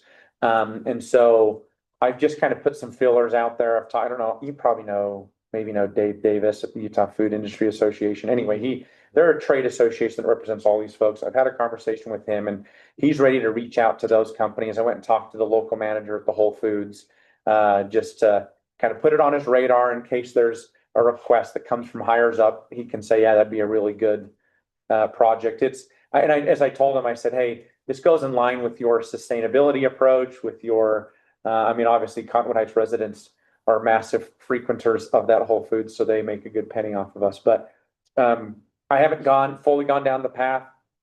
I want to make sure that it makes sense to the council. There wouldn't be any sort of agreements other than they would sponsor it, and maybe you'd call it a Home Depot pollinator garden or something like that. Again, it's such a big price tag that I'm expecting them to say, we can't do $65,000. And frankly, if they said, but we could do 10, without really getting the remaining amount of money, it wouldn't really go towards anything. And maybe Mike, if it's possible to do, instead of 2 additional phases, what's the cost for doing another phase? And maybe we can ask for a more reasonable amount of money. Point is, one of our committees wants to do this. We don't have the money for it. And I told them I'd at least give it a shot and ask to fundraise for it.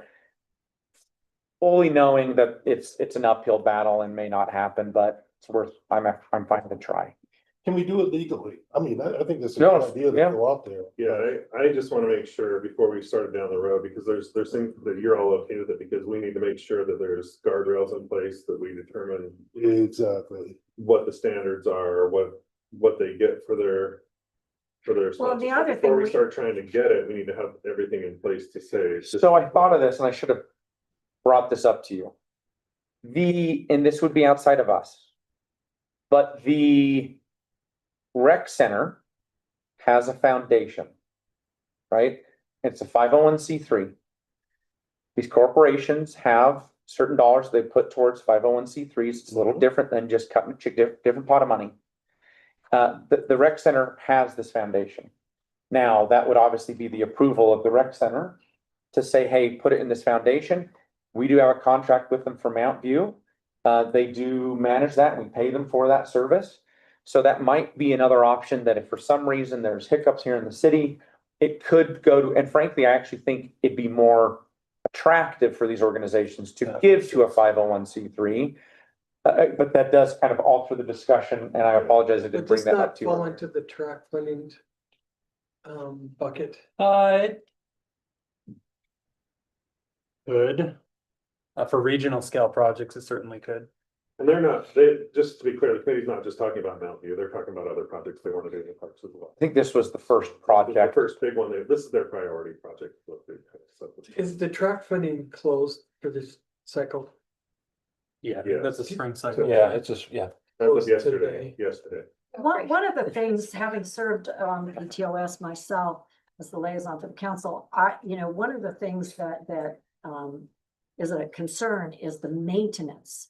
Like the initial pollinator garden, I think it was, Sean came to the grand opening, but it somewhat died on the vine, so to speak. It was not maintained. Fortunately, the contractor that put in the plants for the pollinator garden came back through and said, okay, I'll replace most of these But I get concerned about, I hate to call it the next shiny new toy, but you know, if 100%. there's a $65,000 necessary to do further build out on a pollinator garden, I would only support going after that if I can see the plan of how it's gonna be maintained in the years So forward. that was, and my understanding, and again, I'm not a pro on pollinator gardens again, but from my understanding,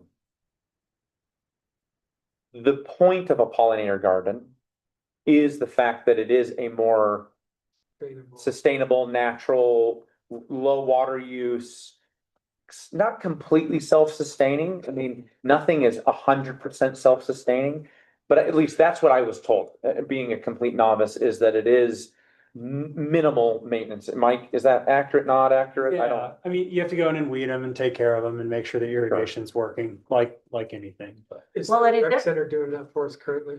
I don't know, and we've got do that maintain whole, them. we've got that whole hill that's, I guess, complete brush and weeds right now anyway.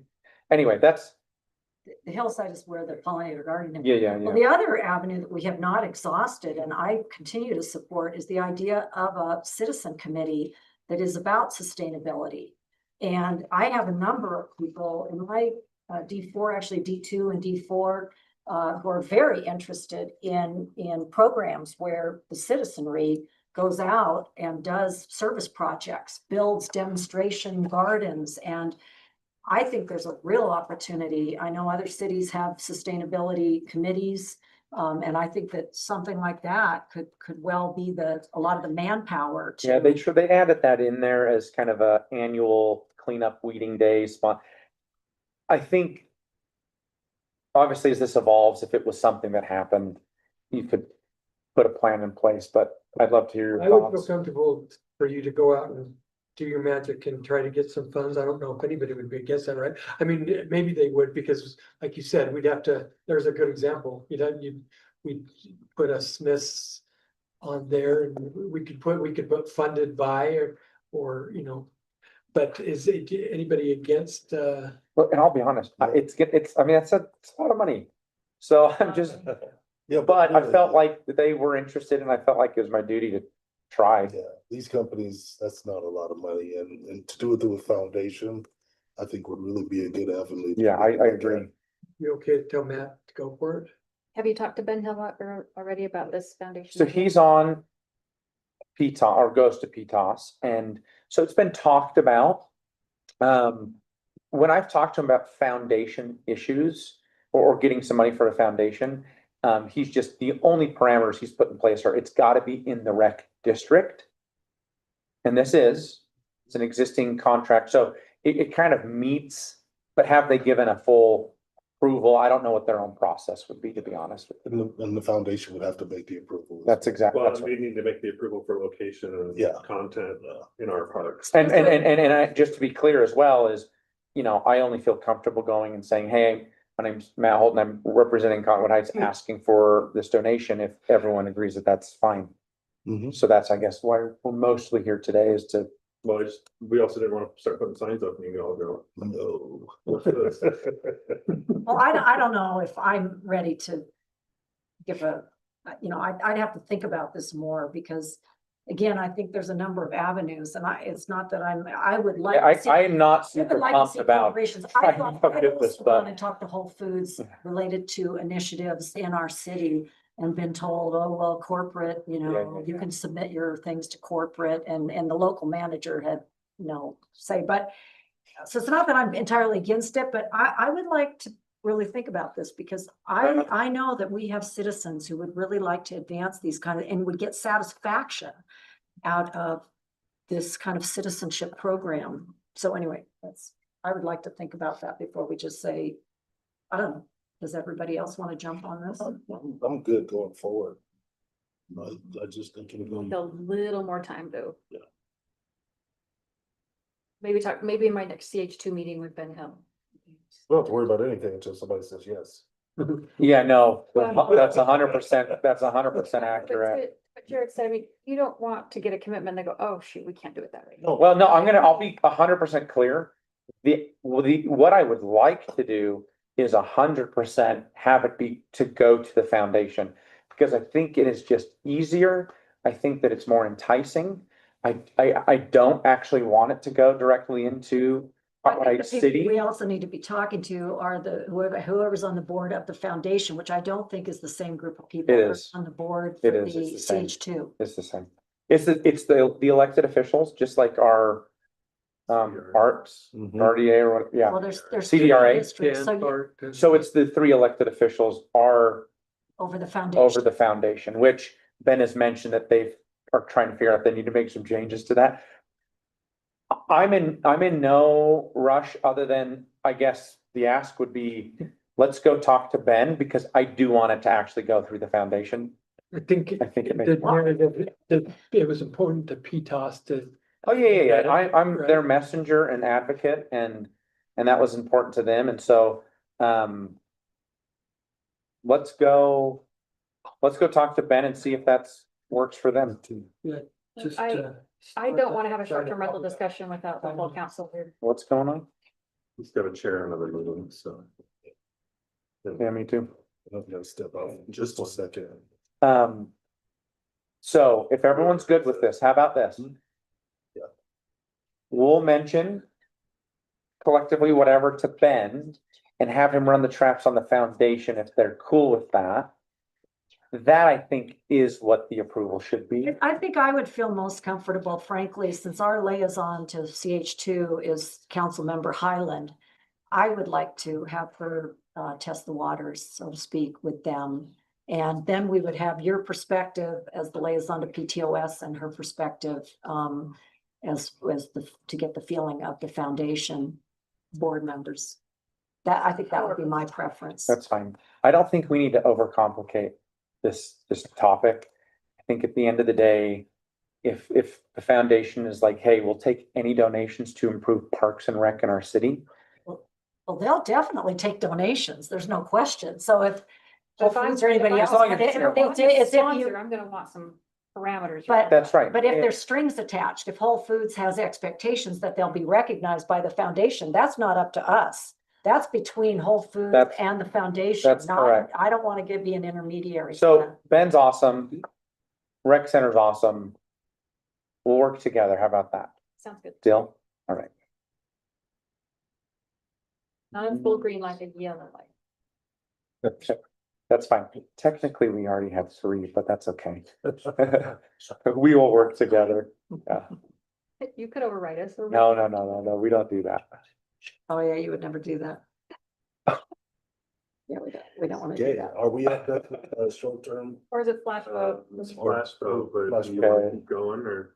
Yeah, let's move into flash vote, then I'll excuse myself for about a half a second and then come back. What's going on? What's There's everybody a- there's a- disappearing to? The mayor, excuse me, had to chair a UFA board meeting real quick for a public hearing Schedule items. Oh, There's a public hearing Oh. item on their agenda. oh, I tonight, see. so- Okay, Fast. okay. Okay, so let me get this, So satisfaction, so though, I'm excited about it. I think Yeah, it's a good first so- run. Yeah, I agree. we talked about this before. We wanted to do something that was an easy first run that wouldn't be, so we can continue to grow the pool. We're about 300 people on the pool right now. And then Flashville will do another surge push on text messages and some other contact info. Cool. And then try to get additional, so find the right. Many screens up, hold on. How long do they, or do they estimate, like what, 4 to 6 weeks to do that? No, push? they'll do it real quick, cause it'll be a quick text, and I mean, they were So talking about. where are the sample questions? Or I just put them up, so I wanted to go through them with you, cause I need to the explain, reason why that wasn't in the packet? because I didn't have them. In flash vote. And I want to be able to explain it here, because this is a little confusing the way they sent them to me. Hmm. So their first question would be, which of the following do you think are a strength of Cottonwood Heights, if any? And all these choices are the same for question 1 and question 2. So you're looking at these here. And they left us some blanks as well, or we can change them up if we want to. So they mentioned community events, physical safety and security, snow plowing, trash and recycling services, condition of streets and sidewalks, and local recreation and parks. You don't have walkability. So we can do, Let's see. No comment. there's still room to add some, so they've got to keep these somewhat short, but there's room for choices and, because a lot of people will take these via text or on their phone, so. You gotta be quick. What? Yeah, Which of the and following, So which of the following do you think are a strength of Cottonwood Heights? So North Q2 right now, which is question 2. They're both, all these responses would be the same for both questions. okay, so on Q1, which of the following do you think are strengths? And Right. Q2, so the. It's the same items, are right? both strengths and important. Right, so the first one is asking you, what do you think we do well? The second one is, what's important to you? Because they don't necessarily have to be the same. Yeah. Because maybe we do something well that's not important to you, or we don't do something well that's important to you.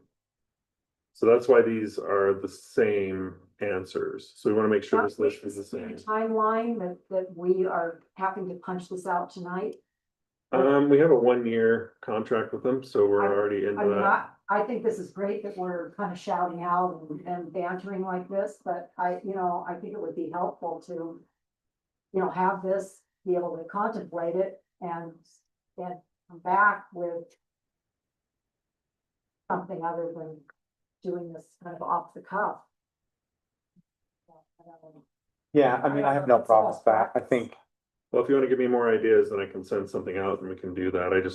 This is to get those ideas and to figure out what's in here. Now, I wouldn't mess with the questions too much. If there's a topic that we're not covering, then that's fine, but the questions are set by them so that they're non-biased, so that they elicit responses that aren't influenced by the question. So what you're asking for right here, when we review this, is what would be List of choice 1 and services. choice 2? What Or- other would we want to add? Or if you want to eliminate some of the others or change them up too, we can discuss that as well. So this will be their list. So they left us 2 blanks, but I mean, that doesn't mean we're stuck with what they put in there either.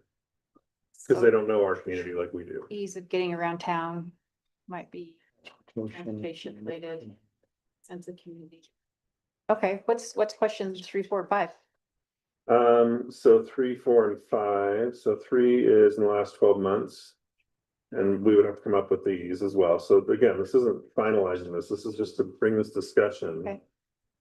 So what about the city services are true? So what services do you want to ask about? And I can send these out and I can get those responses back and we can put this on the July 1st. For kind of an agreement on what came back. So. In this case, you would answer, I've used this service and had a good experience, or I've used this service and I've had a bad experience. So what kind of services are we looking to get feedback on that the city provides? In this case, police, code enforcement. Yes, just police and code enforcement. trash. I mean, I know, so that's the other. That's the hard part is we don't. It's have- not in our city, but should we ask them? Well, you should still ask because we're technically providing We it. are, Through so- a contract or through a I mean, service agreement. Right. I think. Water, So I can come up with a list and maybe send that out with this, and then if you all want. Yeah, that'd be good, think Chair. about Yeah. that. And then are there any city services that you would change or add? And then question 5 is kind of an open that they can actually type in. And like on 4, they can type in something here as well. On all of these, there's always kind of that other that they can type in. So this is really, give us a report card on how you perceive the city and the services it offers. Right.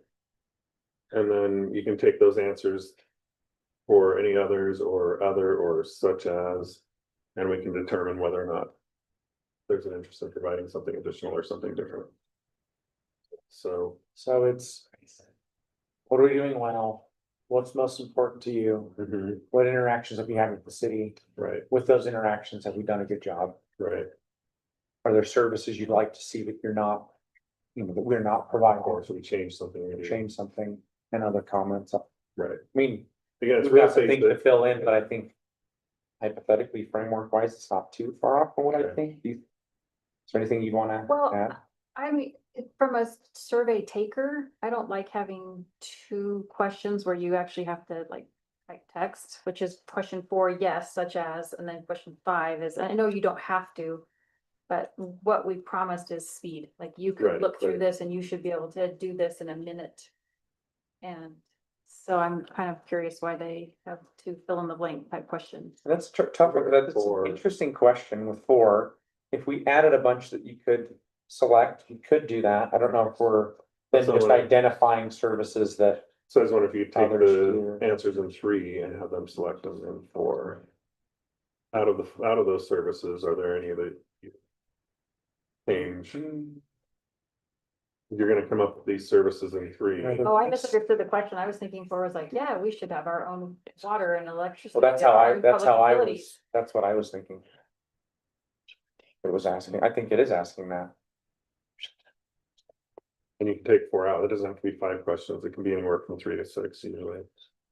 Doesn't have to be a set 5. There's just 5 that they sent us that they kind of pulled out of others, so. If the framework's Do we okay, ask then I can anything send on that. like? I don't know. Do we ask anything on the financial side? Do we ask about fees? Do we ask about like satisfaction on? Or is that, I mean, I know You start that's, getting into specifics. that's tough because you start to explain all that. Cause I mean, I'd love to do a survey just on Butler buildings. I'd love to do a survey just Sure. on specifics as well, so we And talked the about that. eventuality is we Right. plan to, yeah. So this is kind of a general, how are we doing survey, and then maybe from this, we actually have some topics from. Yeah, So of the pool of 300, they feel that meets their qualifications, that it is representative of the 4 districts and the different demographics. Right. Okay, got it. And they'll give us those numbers so we can kind of see, and what you'll usually see is once you send out one survey and people start missing it, they go, wait, I didn't see that, then you'll start to get more signups. So that's why the first one, we didn't want to go in too depth. Yeah, in no, I like this specific approach. topics. Yeah, yep. I think I'm mostly just to see how the first one turns out. Yeah, let me go through and add some things in here and add some ideas and then send it out, and you all can send your ideas back to me and we can talk about this on the first. The only thing that I would add is just to keep in mind, I think the data is good to have.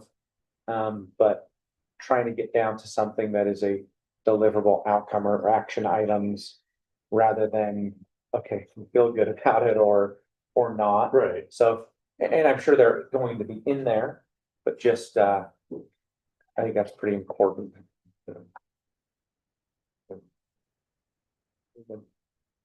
Okay. Well, thank you for controlling that discussion, Jared. And looks like the last item is item E under staff reports, which is a short-term rental discussion, a continuation of what we've been talking about for the last couple of meetings. So I think Councilmember Highland has some data she'd like to bring forth, or some ideas at least, right? I requested from Jared earlier that we have Sean Steinman join us because what you asked is for the committee to come back and bring you some information, and so he sits on that committee. It's kind of actually a chicken and egg thing. The committee said, get some direction from the council, and the council said, get some direction from the committee, and so I'm going to try to give you some ideas and. Sean can come to the Build a table report. anytime he wants. So, hi, Sean. All right, I'm gonna try this. If it completely fails, Mike is my backup. You got it. Go full screen. Great. All right. It was pretty clear from the last discussion we had that you really wanted to have some confidence that there were some enforcement mechanisms behind what we would propose to change about our short-term rental policies. And so I'm not going to belabor this. We have some clearly stated goals, but what we're really trying to do with short-term rentals, which is to balance the long-term character of our neighborhoods versus welcoming visitors here. And these are the stated goals from our last discussion. And so I wanted to just do a quick presentation. I'm going to tell you where we're going. I'm going to come to you and tell you what the software can do. So I followed up and I had an hour phone call with Granicus and really grilled them on what can this software do for us. As I said before, it almost can make all of our dreams come true, but it really has a lot of promising potential. Then I'm going to talk about policy options. I'm going to touch on some prosecution and enforcement things, and then a quick discussion of where you want us to go next. Try to make this pretty quick. So Granicus, I got to thank Councilmember Holton for putting this on our radar very early on, and that's that the state had appropriated money to hire a software company to identify where all of these short-term rentals are. It's an address verification module. It's also going to be used for tax tracking, so we would have access to that because the state's paying for it, but it would be difficult for us to get that information, be sent in a report. If we have the Granicus software, it becomes a module that we have access to as part of our software. The good news too is that because the state is paying for that, it dramatically reduces our cost for the software, and I'll talk about that in a second.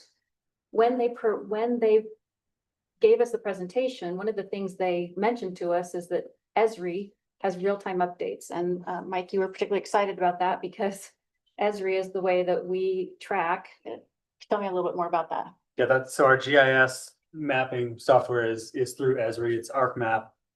So we map, storm drain locations and manhole covers and streetlights and any data point you want through ArcMap. So this, this software plugging into our software just makes that ability to convey licensing information and enforcement information really seamless. And so Granicus updates that twice weekly, whereas some other softwares, we'd have to actually pull down a flat file and pull it in and it'd be another staff job. But this is updated twice weekly, so you know when short-term rentals are coming online and when they're not. Then as far as enforcement, as you asked that question, the first thing they do is they would generate a letter to unlicensed properties, and we can do that through an automated system or through a manual system. They have a 90% plus success rate with that. And what they do is they send a letter out on our letterhead, again, automatically generated, and it also has screenshots showing that owner or property manager, hey, we know where you are. So Ian Harris reached out to Hurricane. They're using a software and they took their unlicensed properties from 200 down to a couple of dozen within a short period. So it is effective. Is it 100% effective? Not initially, but you start chipping away then at those ones, the ones that remain that don't come into compliance. I would say that most owners do want to come into compliance. So that letter is going to state, hey, we know that you are unlicensed and operating a short-term rental. Exactly. And Say that, here's, say that last and part either again. you have to We know cease, they're operating a short-term rental that is not in it compliance. is not. You're saying that's licensed. what the state's doing? That's No, what that's what the, Granicus will do. Okay, yeah. and so that's one part, that's the first step.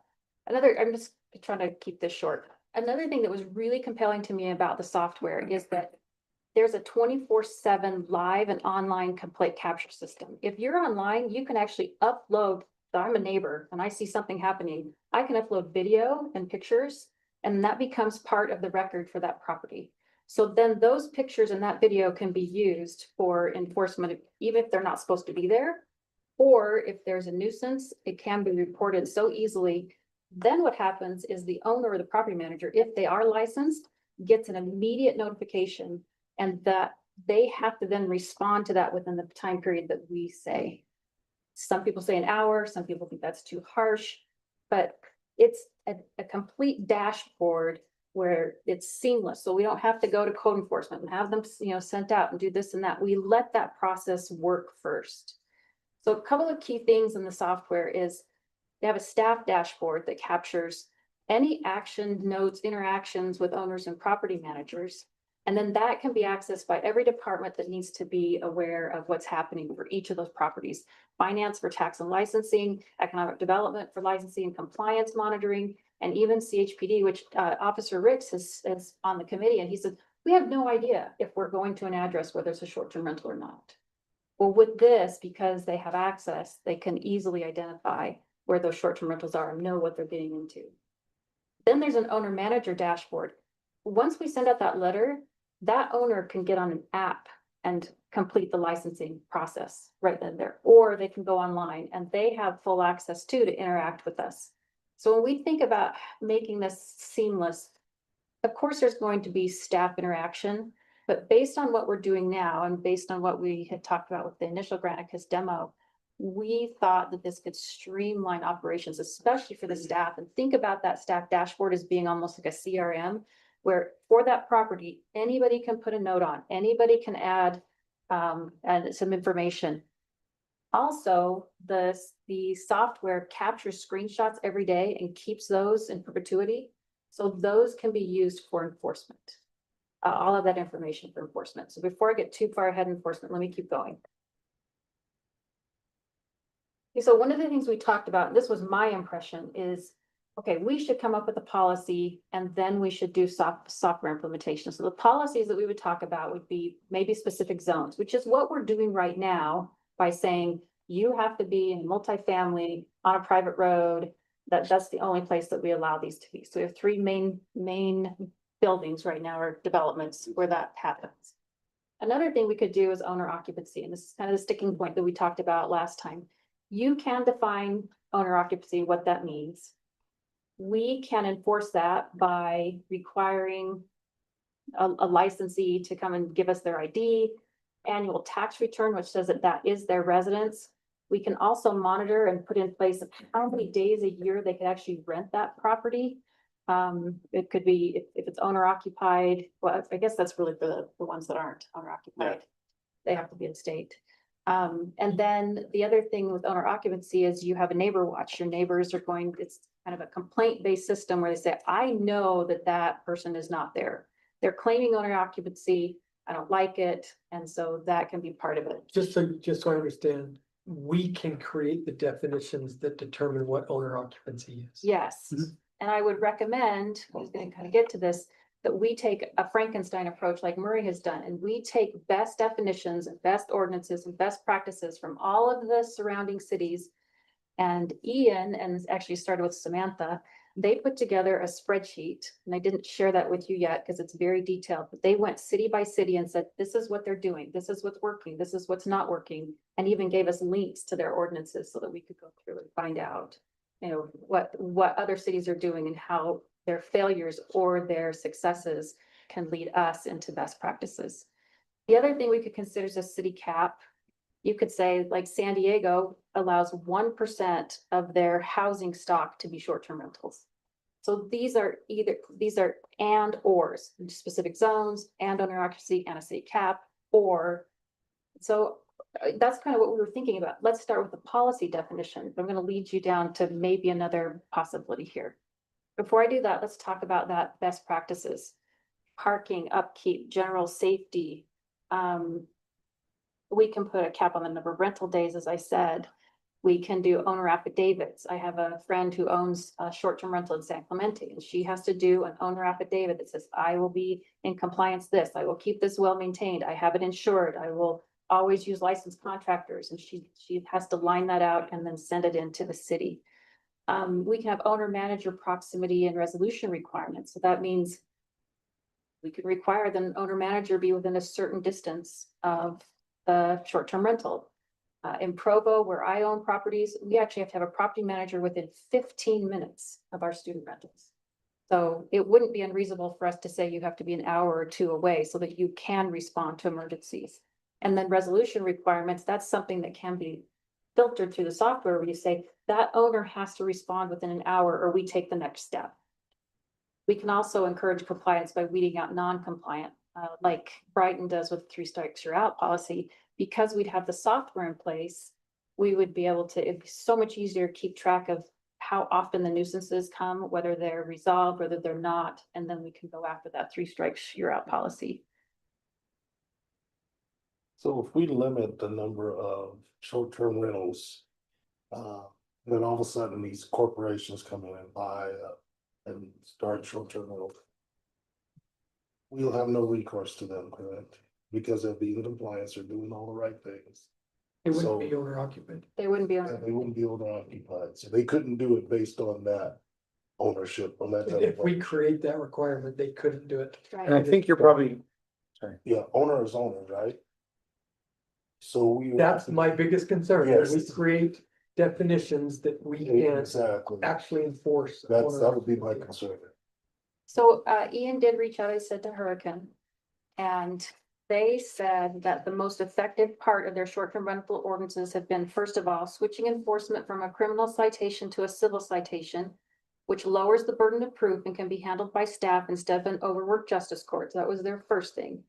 The second thing they said that's been most successful is restricting their short-term rental use to specific zones or only for owner-occupied situations. That has really cut down on noise and parking complaints in residential areas. And then he said, if we could change anything, my only real suggestion would be that a lot of unlicensed short-term rentals are managed by professional management companies who should know better, and they would increase the fines. They implied in their response to Ian that really it has been the software that has been, that made the biggest difference in their being able to manage their short-term What rentals. is they So mean it's- by increasing the fine? Sorry, Matt. No, I was just saying, explain so if you have owner occupied, but you have a management company, what's the point of a management company if the owner is You know occupying what, it? there's a lot from being a landlord, Yeah. there's a lot that would have to be managed, especially for a short-term rental. That you actually might want to pay a property manager to manage the daily details of who's the payments. Who- Yep. Park City would be a perfect example of that. You know, Okay. if you look at owner occupancy up in Park City, a lot of it is owner occupancy, but you know, they're gone for 100 days per year. They want to make sure somebody's managing it appropriately, from, you know, if a water heater goes out to just making sure that maintenance on the yard and I think that comes down to the definition of what owner occupancy is then, which I think that's, If Yeah. you think that the owner has to be the manager too, that may not necessarily be true, because you can pay a property manager to manage the tenant contracts. for sure, 100%. When I just hear owner occupied, I just think that they're there, so educate me, this is all You good think that they're discussion. the whole, so what I've heard a couple through all these discussions is there's a definition of owner occupied means you have to be there when somebody's staying there. There's another definition of owner occupied that means you have to live there 183 nights a year. So you need to Yeah, determine that- first, I thank think, you, what yeah. the council wants to go Murray has through. both. They have both, what it means to be on site and what it Okay. means to be owner occupied. Okay. And so I think owner occupied is more enforceable than you have to be there on site, because talked about. But I'm confident that owner occupancy can be enforced, especially through the software and through the fact that if your neighbors, if they're that concerned, they're going to put in a complaint. And that goes to what we're talking about here, is that enforcement really is complaint based, but it is also so heavily enhanced by the software monitoring. When So that home, remind me, I'm so sorry, I keep forgetting the name of Danish this. Pine Lane. Thank you very much. So I know that. So I have no idea. Supposedly that is a vacation home. They live from out of state. And supposedly they're there X number of days per year. But it's been a problem, right? That location, I think it's been a problem. So I'm wondering, you know, So where there- that threshold is of being potentially owner occupied or owner managed Well, or whatever, I, and then transitioning to an issue versus. if I may interject, I know that, after Galen Benyon, and she worked with someone who, is within this field of, you know, the hotel and that whole industry. And my understanding is that we can have the caveat that the manager has to be within a 1 hour drive. Like, that was something that was like a threshold. I remember her emphasizing. Yeah. You know, that this, you know, if you're not gonna be in the home, the entity, agency that's managing has to be able to get there within an hour's drive. Do you recall that? Yes. That was rather emphatic, so that we don't end up with people owning the home here and then the manager. Because this is real. I mean, since the Airbnb took off in the last 15 years. So I like the idea that we can define these things. That is. We can. And I do want to remind the council too, that like 95% of complaints will come from 2 or 3 properties. Yeah. Yet in Sandy, 0 complaints come from compliant licensed property. I think I definitely have less of an issue if, and maybe I'm in la land, and that's very possible. But I think I feel more comfortable if I know that someone's renting out a basement apartment or a bedroom or something, and they are physically there and managing it. I think it's gonna be tough, maybe not. Sounds like other cities have maybe done this, but I think it's gonna be very difficult to really identify what is that threshold, because we're not tracking these people. We don't know how Again, many you do days. it by if they're breaking Hold code. on, hold on, hold on. So I only bring up that example of, I've had some complaints in my neighborhood of just rental homes in general. And the number of people that are there versus the related versus non-related. And there's been some, at least my time on the council, have been some issues that have been hard to enforce. Well, frankly, I don't think we've enforced much of any of them. And so I'm not saying we can enforce this, and it sounds like you're obviously showing us a way that we can. I'm just, the track record of things that we can enforce have been pretty tough. Well, I think the difference here is the software. Yeah, Okay. and I may be able to speak to that a bit. Yeah. You know, when you start looking at the short-term rentals, you look at roughly 600 rentals right now in the city that are being short-term rented. We Yeah. only have about 80 to 100 permits, so legal rentals currently. So the software, first of all, is going to make sure that there's compliance in place. So, you know, as we start looking at the first strategy is figuring out, all right, how do we actually write the code and regulations over this? We are going to start seeing some trends of this where there's a lot of compliance that if we were to just make sure that things within life safety and respecting your neighbor and, you know, maintaining the integrity of the neighborhood are in place right out the gate, then we can tax it, then we can regulate it, and then make sure that things are focusing appropriately to then go back into how do you enforce it, where the software now says enforcement sends a letter out to those 450 folks out there Yeah. that are out of compliance right now. Here's how you get into compliance.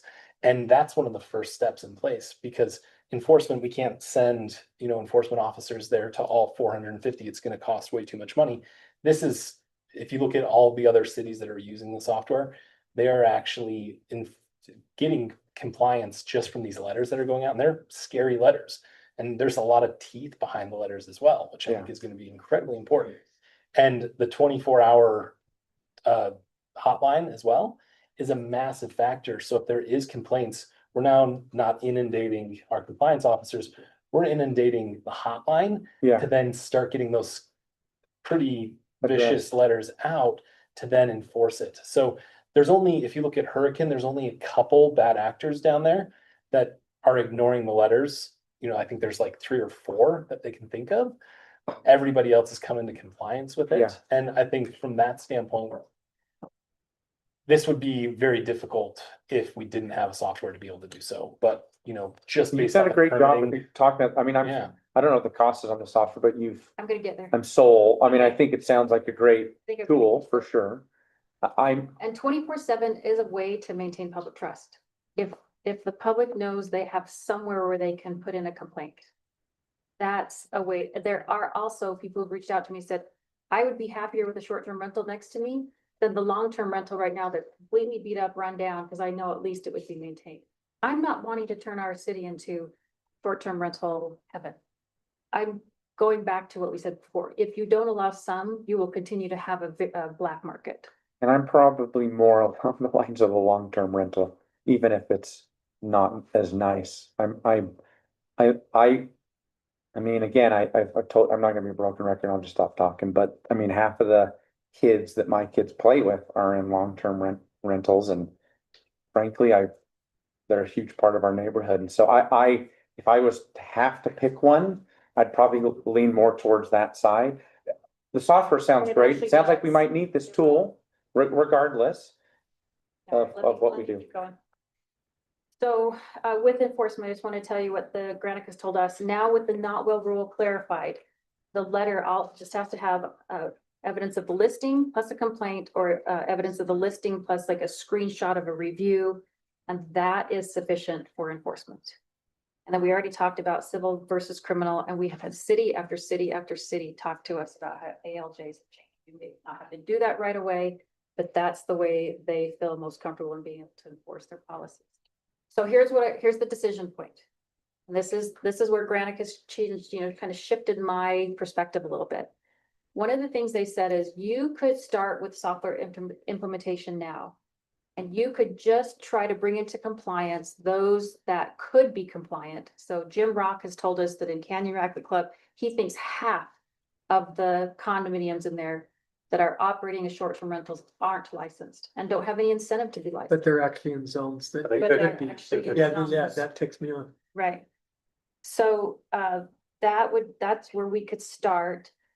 And with that, then the dashboards would be able to give us real-time data of where the hotspots are, where we actually have through address verification, where we have these short-term rentals in the city. By looking at that, then that would inform our future policy changes.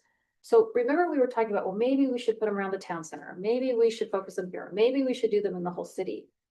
And his advice is start small, get your staff to ease into the new processes and the workflows with the software by going after the existing people who could come into compliance, and then let the data inform their future policies. So that's option one. Option two would be, we just go ahead and make some policy changes in the pilot program like we talked about, and then we bring in the software online at a later point. Let me kind of continue that and what that might look like.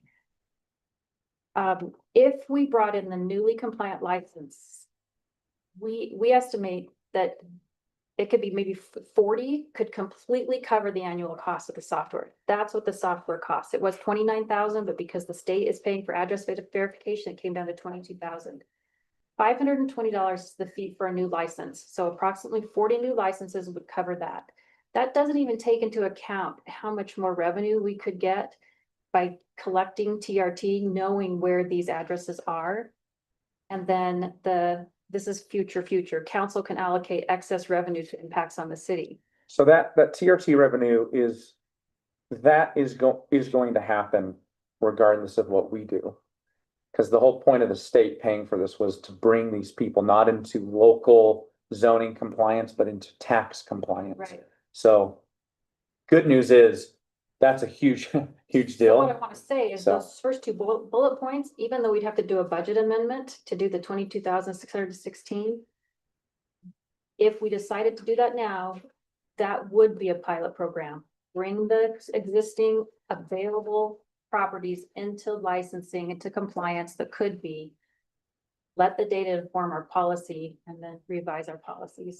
I like that idea. I think we're gonna find, since we have very limited places within Cottonwood Heights that are actually, that this is zoned for.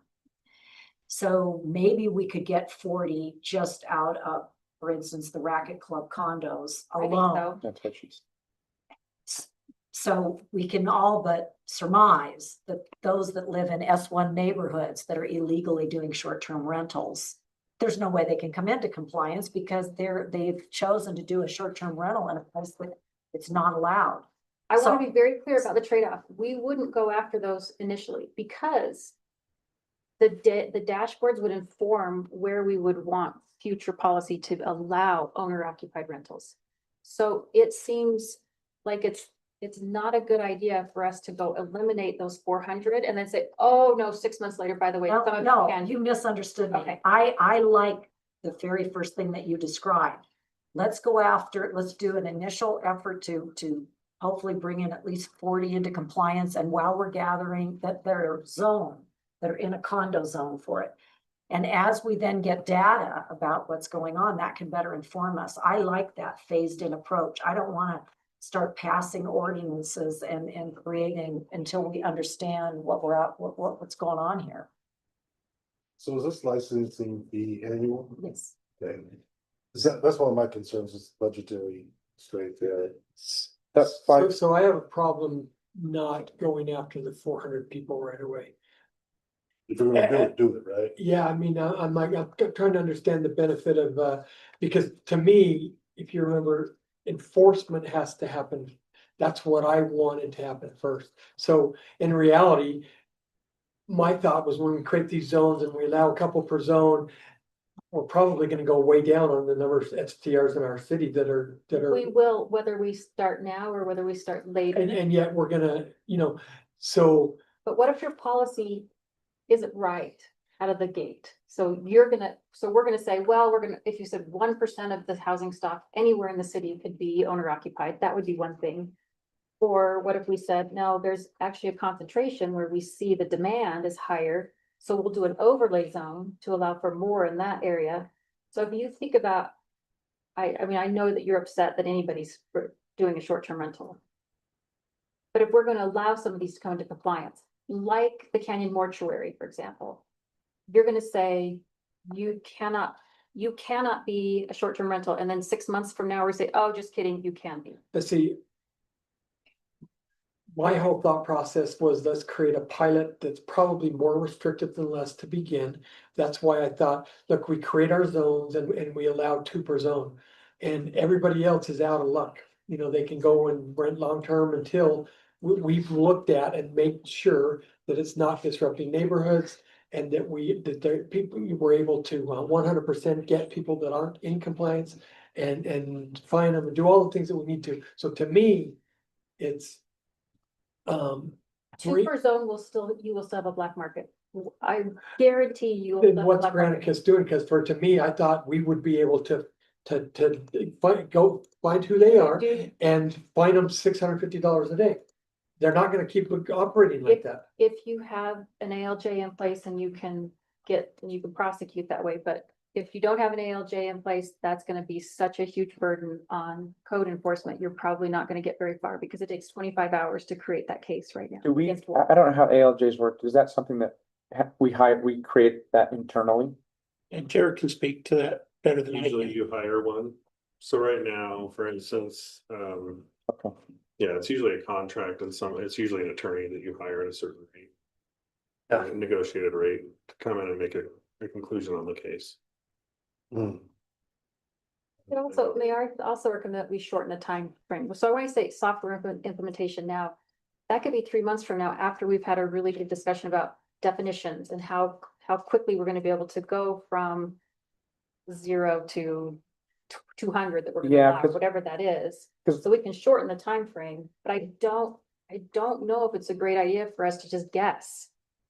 Yeah, this is tough. So thank Yes, you of for course, the taking whole this thing on. is tough. This is super tough. It's tough because, we're policymakers and, data is powerful.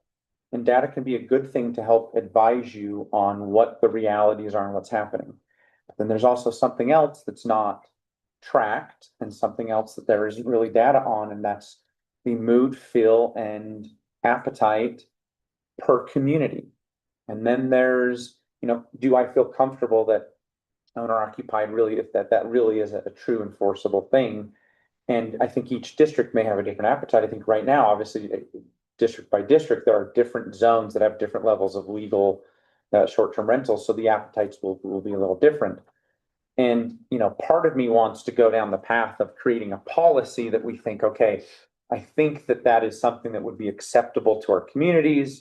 At the same time, that may go against what realities are, but I also don't know if I want to have this data that just forces upon our residents that this is what has to happen, even though our residents say that is not what we want in our community. And that I am None of it has to happen. But For sure. To your point, 100%.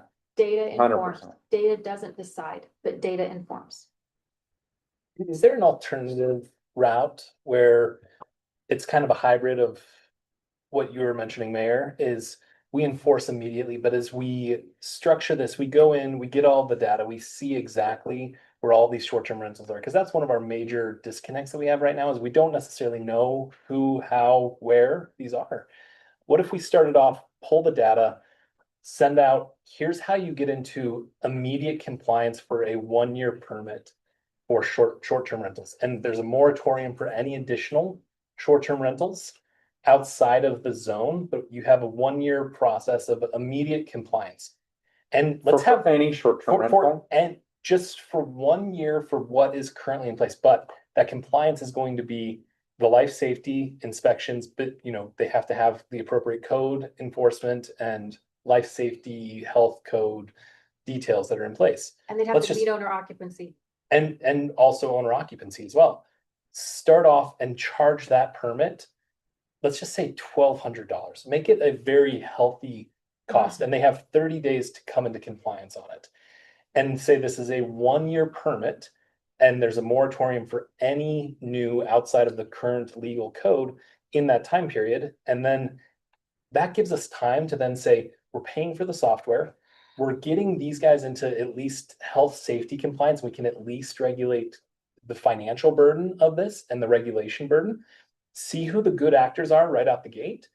And then we start saying, you know, these are actually the areas, the zones and the regulations based behind it while we're creating that moratorium. Because, you know, if this was a small issue and there was only, you know, 50 or 60 people out there that are doing it, then I think it would be a much different matter. But we have 400 illegal short-term rentals, 400 to 500. Okay, so I represent District 4. I'd like to be in this conversation. So where we have most of the short-term rentals zoned for is in District 4. It's in 2 condominium complexes. One is called the Oaks at Wasatch, and the other is the Racket Club condos. I am not aware in either of the places that are zoned for short-term rentals that there are complaints going on.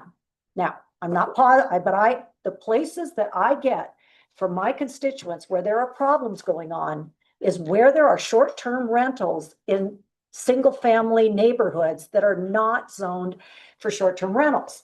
So if we talk about one of the, as I can understand it, the committee's priorities that I share is that you know, that we want to bring, you know, into compliance, we are going to have a real problem with black market stuff going on. If suddenly we say in our zoned short-term places, they have to be owner occupied, because we know that many of those condos, exactly what percentage, I don't know, but many of them are owned by people whose primary residence is not in the state of Utah. Those condos They would not be come and use occupied. them for a few weeks a year. It's an investment property. Those would not. So be I think we occupied. have to, and I maybe misunderstood what Sean Steinman just said. I may but- clarify that. Yeah, but you know, I think that we cannot suddenly say that any short-term rental in Cottonwood Heights has to be owner In occupied single family zones. in single family zones. So let's just make sure we're clarifying this, because I again, did not mean to imply what, multifamily. okay, so maybe I zones. misunderstood. talking Okay, about so good. I just multifamily. wanted to clarify. What would be because that's- considered